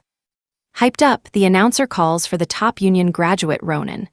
Our boy steps into testing area 1, and suddenly, you and I both know how these exams usually go, but watch this. A massive golem charges at him like a personal vendetta. The test begins, and Ronan just calmly raises his hand. Blue mana starts swirling around him, and the entire audience completely drops their jaws. Because apparently, this level of mana control is absolutely unheard of for a kid his age. Here's what our boy actually did. He analyzed the golem's entire mana structure in just a few seconds. Once he has that intel locked down, manipulating it becomes absolute child's play. So, what does he do? He triggers the golem's self-destruct sequence. He literally just commands it to delete itself. The next second, this massive golem starts melting like a chocolate cake left out in the blazing summer sun. It just keeps dissolving until nothing but its core is left floating in the air. Then the core drops to the floor, and boom, the test is over. For a solid minute, nobody can process what just happened. Even after seeing it with his own eyes, the proctor is still in total disbelief. He assumed Ronan was just some basic student who could toss a few ice shards and maybe some standard fireballs. Maybe a lightning bolt if he felt fancy, but nope. Ronan casually dropped a literal god-tier spell that sent the entire crowd into absolute madness. Everyone is whispering like, "Yo, did you see that? What kind of broken magic was that?" Lucas comes sprinting over, almost tackling him in a massive bear hug, congratulating him on passing. Then he points at the other test takers, saying, "Bro, look at them. They're totally paralyzed. Honestly, you and I just learned a lesson here. Never go full try-hard in round 1 unless you want everyone else crying." Lucas is just laughing hysterically. Let's dive right into this wild exam arc. Lucas puffs his chest, bragging that it sucks to go after the great Lucas. The vibe is super fun and lively, but Rowan catches Sophie looking totally stressed out, so he steps in to hype her up. He says he's hyped for her turn and that they'll join the union together. She gives a small smile and thanks him, but she's clearly freaking out. Next up, the examiner calls her name. Sophie is literally shaking walking up to the stage, pure panic mode radiating from her. Lucas cheers her on, yelling she's got this. She turns, smiles, and steps right up. The second she steps up, the massive golem spawns, and she draws her blade. Instantly, some know-it-all fanboy starts yapping about her style. He squints his eyes and claims her stance is absolute trash. The girl next to him asks how. The dude brags about training with the Pabal family. He says their style is crazy hard to counter, but the secret sauce is depth. It needs heavy, precise strikes, and her stance lacks that entirely. The worried girl asks what happens next. He smugly says she should have learned the basics first, but Sophie doesn't care about his dumb theory. She grips her sword and charges. 1 second she's there, then poof, vanished like my motivation on a Monday. The yappers are speechless. But our boy Rowan is just standing there with a massive, smug grin. As the golem crumbles into straight dust, Sophie is completely stunned by her own godlike speed. The examiner's brain is buffering. He finally stammers out that she passed. Go get stamped. You guys seeing this? The crowd completely loses it. Did she just slice a massive golem like wet paper? Absolute insane speed. Meanwhile, Lucas and Rowan are grinning from ear to ear. They know she barely even tapped into her real power. They totally saw her land 6 back-to-back strikes. She walks back, and Lucas playfully teases her for looking rusty. Then he cracks his knuckles and goes, "My turn to teach you kids." Walks up looking cocky, smirking that it's just warm-up time. The golem spawns, and Lucas launches like a literal missile. He splits the beast in half instantly, destroying its core. He just stands there like, oops, might have hit too hard. At this point, the examiner is having a full-blown mental breakdown. That's the third person today to one-shot the boss. He's probably thinking, what is this, a speedrun competition? Anyway, later that night, they're chilling at Lucas's place. Lucas tells Rowan to make himself at home and holler if he needs anything. Rowan says thanks, and Lucas acts like it's nothing. Then he says dinner is ready, go wash up. The menu? Carrots, literally just a mountain of carrots. His dad offers Rowan more, but he politely passes. Lucas starts whining about the food and gets smacked on the head instantly. Rowan is sitting there thinking, wow, this family dynamic is so wholesome. Then Oscar asks about the gifts. Our boy quickly thanks him, saying it was exactly what he needed. Then they start chatting about the crazy exam results. Oscar is actually totally shocked. He knew Rowan was talented. But he definitely didn't expect him to drop that level of magic on day 1. Now, he's super hyped for round 2, 1 week later. I know what you're thinking, round 2 time. Examiners complain about too many passing, but our squad looks ready. Rowan is just relieved he isn't fighting his friends. But wait, who's his opponent? His eyes go wide seeing a familiar face. It's the yapping know-it-all from before. The guy walks right up to Rowan and asks if they've met before today. Rowan says, yeah bro, you were the guy analyzing sword techniques during the first test. Honestly, I was super impressed by your knowledge and would love to learn from you. The guy draws a blank, then pulls out his blade. Since I'm a graduate now, let me teach you a lesson, kid. They face off, and the examiner signals the match. The fight kicks off, and our main character casually uses telekinesis to snatch the guy's sword without him even noticing. Rowan just chills while the dude loses his mind, stuttering and confused. He hits him with magic again, making the sword float like a literal ghost. The examiner straight up asks if he wants to keep going. The guy is absolutely fuming. His ego is totally shattered, so he yells out that he doesn't need a weapon. Rowan just lifts one single finger. The dude realizes he's cooked as his own blade flies right at his face, defeated by his own gear while Rowan stays totally chill. The guy is wrecked on the floor. The stunned examiner declares Rowan the winner and says to prep for the next round. Still kind of shocked it was that insanely easy, Rowan gives a polite smile and says, "Good match." Fast forward a few days. Rowan is reading his letter for the final test. Getting ready, he realizes all his grinding led up to this exact moment right here. His dream is right there. But thinking back on his fights, he realizes his attacks are getting way too predictable. He hasn't evolved much. He knows he has to switch up his playstyle this time around. He always lets the enemy strike first and relies on counters. He needs new, crazy techniques instead of just fighting on pure instinct. So what do you and I take from this? He has to level up. But right now, just one interview left between him and his dream. Stick with me here because he suddenly realizes, wait, where is my owl? Right as he thinks that, the bird just swoops in out of nowhere. He gets so hyped, totally relieved that his little buddy finally showed up. They both look super stoked to reunite. Rowan asks the owl if it is celebrating with him. Ever since hatching, this feathery guy has been randomly vanishing. It just pulls a disappearing act and pops back up when Rowan is alone. Is this some crazy technique? He holds the bird, realizing that whenever it vanishes, its mana drops to 0. It is literally like this owl dips into another dimension and then casually hops back. He still does not even know if this is a real owl or some mystery beast. He promises to figure out how to talk to it. The owl looks super happy and flaps its wings. Right then, Rowan feels somebody walking up, turns around, and sees Sophie calling his name. Rowan spins around for a quick chat, but while they are talking, the bird just poofs away again. Rowan is completely shook. Sophie runs up saying it is interview time, so they better move. The scene cuts to the Union building with everyone waiting. Rowan notices the crowd is looking pretty thin. Sophie points out only 50 actually passed and thanks him for helping so many familiar faces survive. He brushes it off, saying she had his back.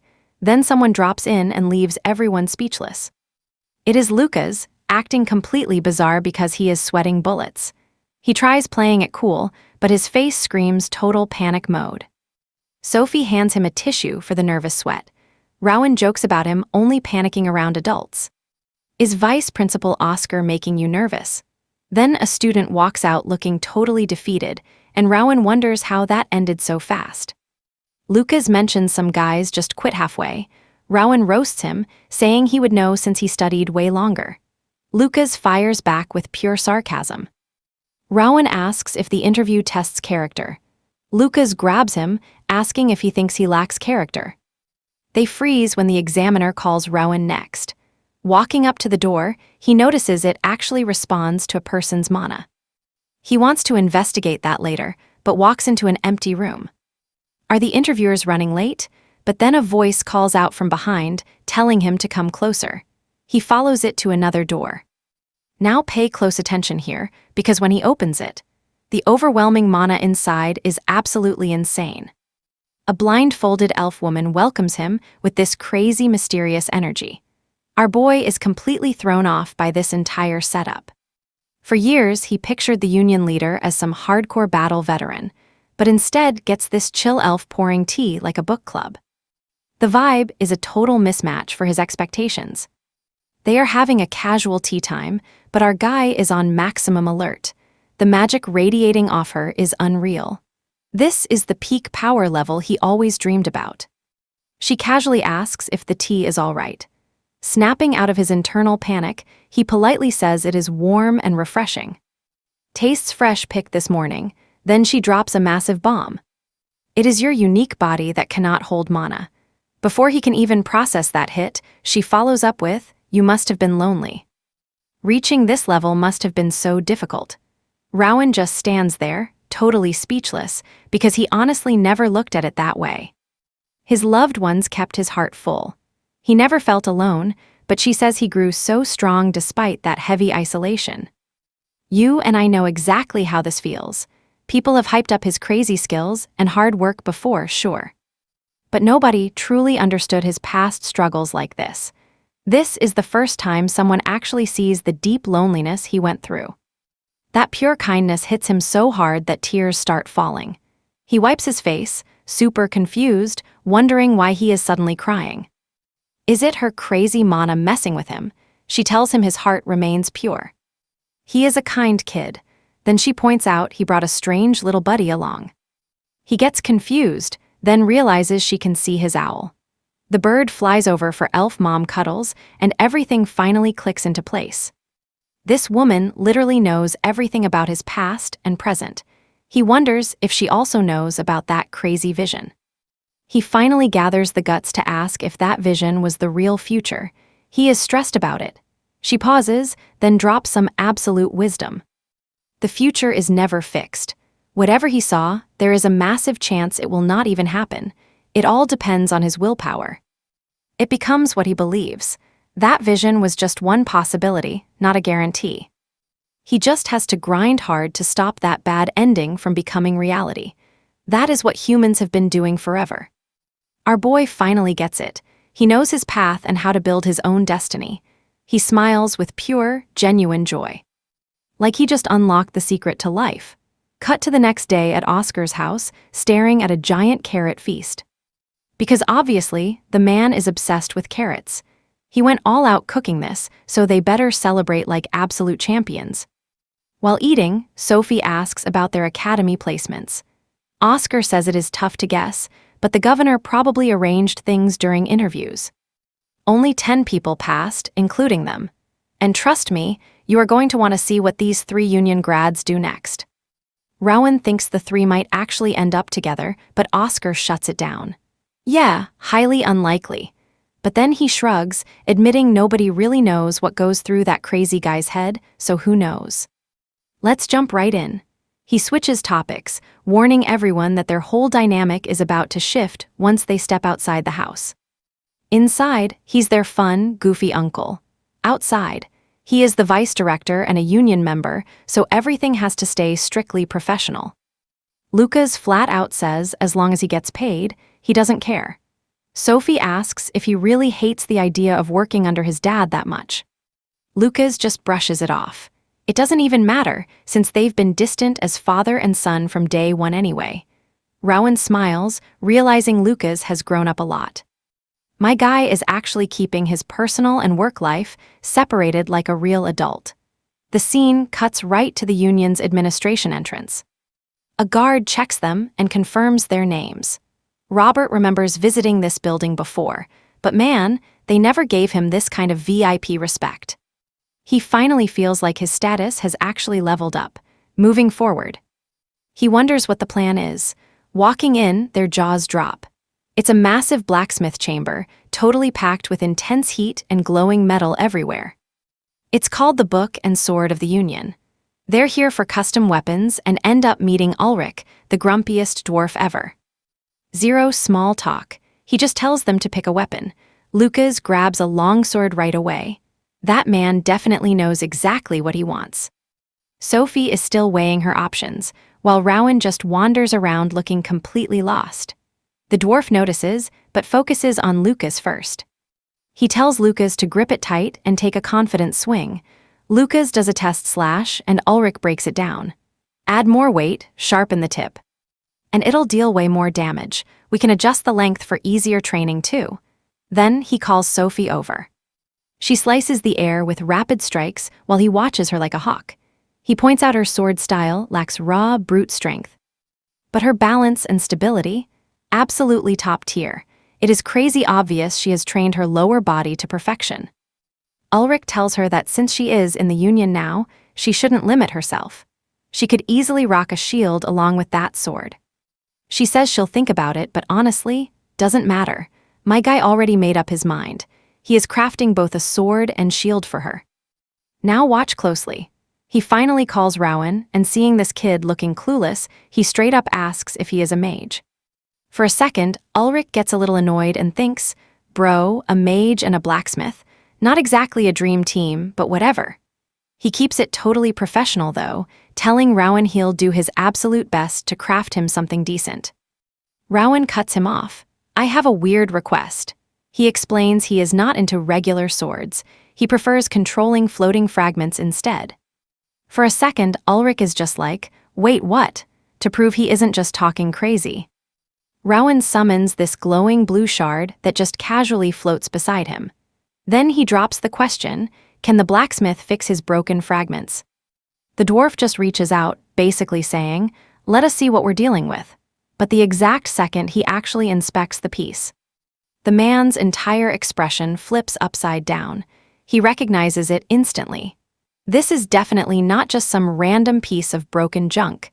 It is a literal demonic sword fragment, completely soaked in dark mana. He looks at Rowan like, you're an interesting kid, and then drops some heavy blacksmith wisdom on him. If they can reforge this broken blade perfectly, it could split into 12 separate weapons. Rowan's face instantly lights up, probably picturing how incredibly epic he'd look with 12 floating swords. But the blacksmith hits the brakes on that hype, warning him the reforging process is way harder than it sounds. He explains every single piece needs the exact same amount of mana. One tiny mistake, the artifact is ruined forever. You and I know exactly what happens next. It needs a 4th class mage. Rowan just smiles. Only 4th class? He says he can do it. The blacksmith is sweating, wondering if this kid is just cocky. Robert smiles, promising to take full responsibility if things go south, finally convincing him. The man nods but nervously adds not to make a huge mess. He's terrified. Now our boy is locking in. He starts doing his thing, and a gorgeous aura of blue mana explodes right around the floating fragment.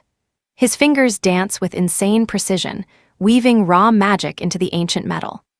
Facing this massive challenge, he closes his eyes to focus completely. Dialed in, Rowan remembers Paulin's intense lessons. He's blending that wisdom with all the crazy, next-level stuff director Lazarus showed him. In his mind, he sees the energy inside this fragment like thousands of glowing branches and carefully starts untangling these magical threads. But then you see him frown a bit, because this is actually insanely difficult. Even for a prodigy like him. He is pouring everything into the real challenge, splitting the sword's mana into 12 perfectly equal chunks and keeping it all stable.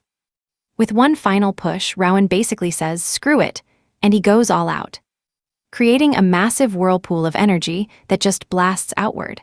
The master blacksmith's jaw literally hits the floor. This guy is in absolute shock, watching this like his reality just broke. What the hell? What is this kid doing? Cracks of light spread across the fragment as pure power shatters the metal. The energy tornado dies down, and there stands Rowan, looking like an absolute boss with 12 identical blades floating around him. The freshly forged blades gently float down into the blacksmith's hands. The guy just laughs in pure disbelief, examining these absolutely flawless pieces. Same shape, same size, exact same mana levels, everything is literally flawless. He is completely losing his mind right now because a 15-year-old kid. And trust me, you and I just witnessed history. He casually did what master mages couldn't pull off in 10 lifetimes. Cut to later. It is orientation day, and Baldy is explaining the usual stuff about the Union's 7 divisions, and how everyone gets assigned based on their specific skills. Stick with me here. He drops the harsh truth, this world is brutal. Rocking that Union badge paints a huge target on your back. Even the folks you protect will call you the kingdom's lapdog behind your back. But he tells them to push through. Why? Because they are here to keep the peace and make this miserable world a little better. Fast forward to induction day. The blacksmith hands Rowan an insanely heavy bag with those 2 new swords stashed inside. Rowan is absolutely hyped to test these beauties out. He tells Lucas it is time to roll, but his buddy looks like someone just kicked his puppy. Why? Because he got stuck in his own dad's division. They hit a massive, fancy hall where the Creed Division guys are going totally all out, swords clashing everywhere. A voice booms out, the rookies just arrived. Rowan instantly spots a guy with a badge screaming ultra-high rank.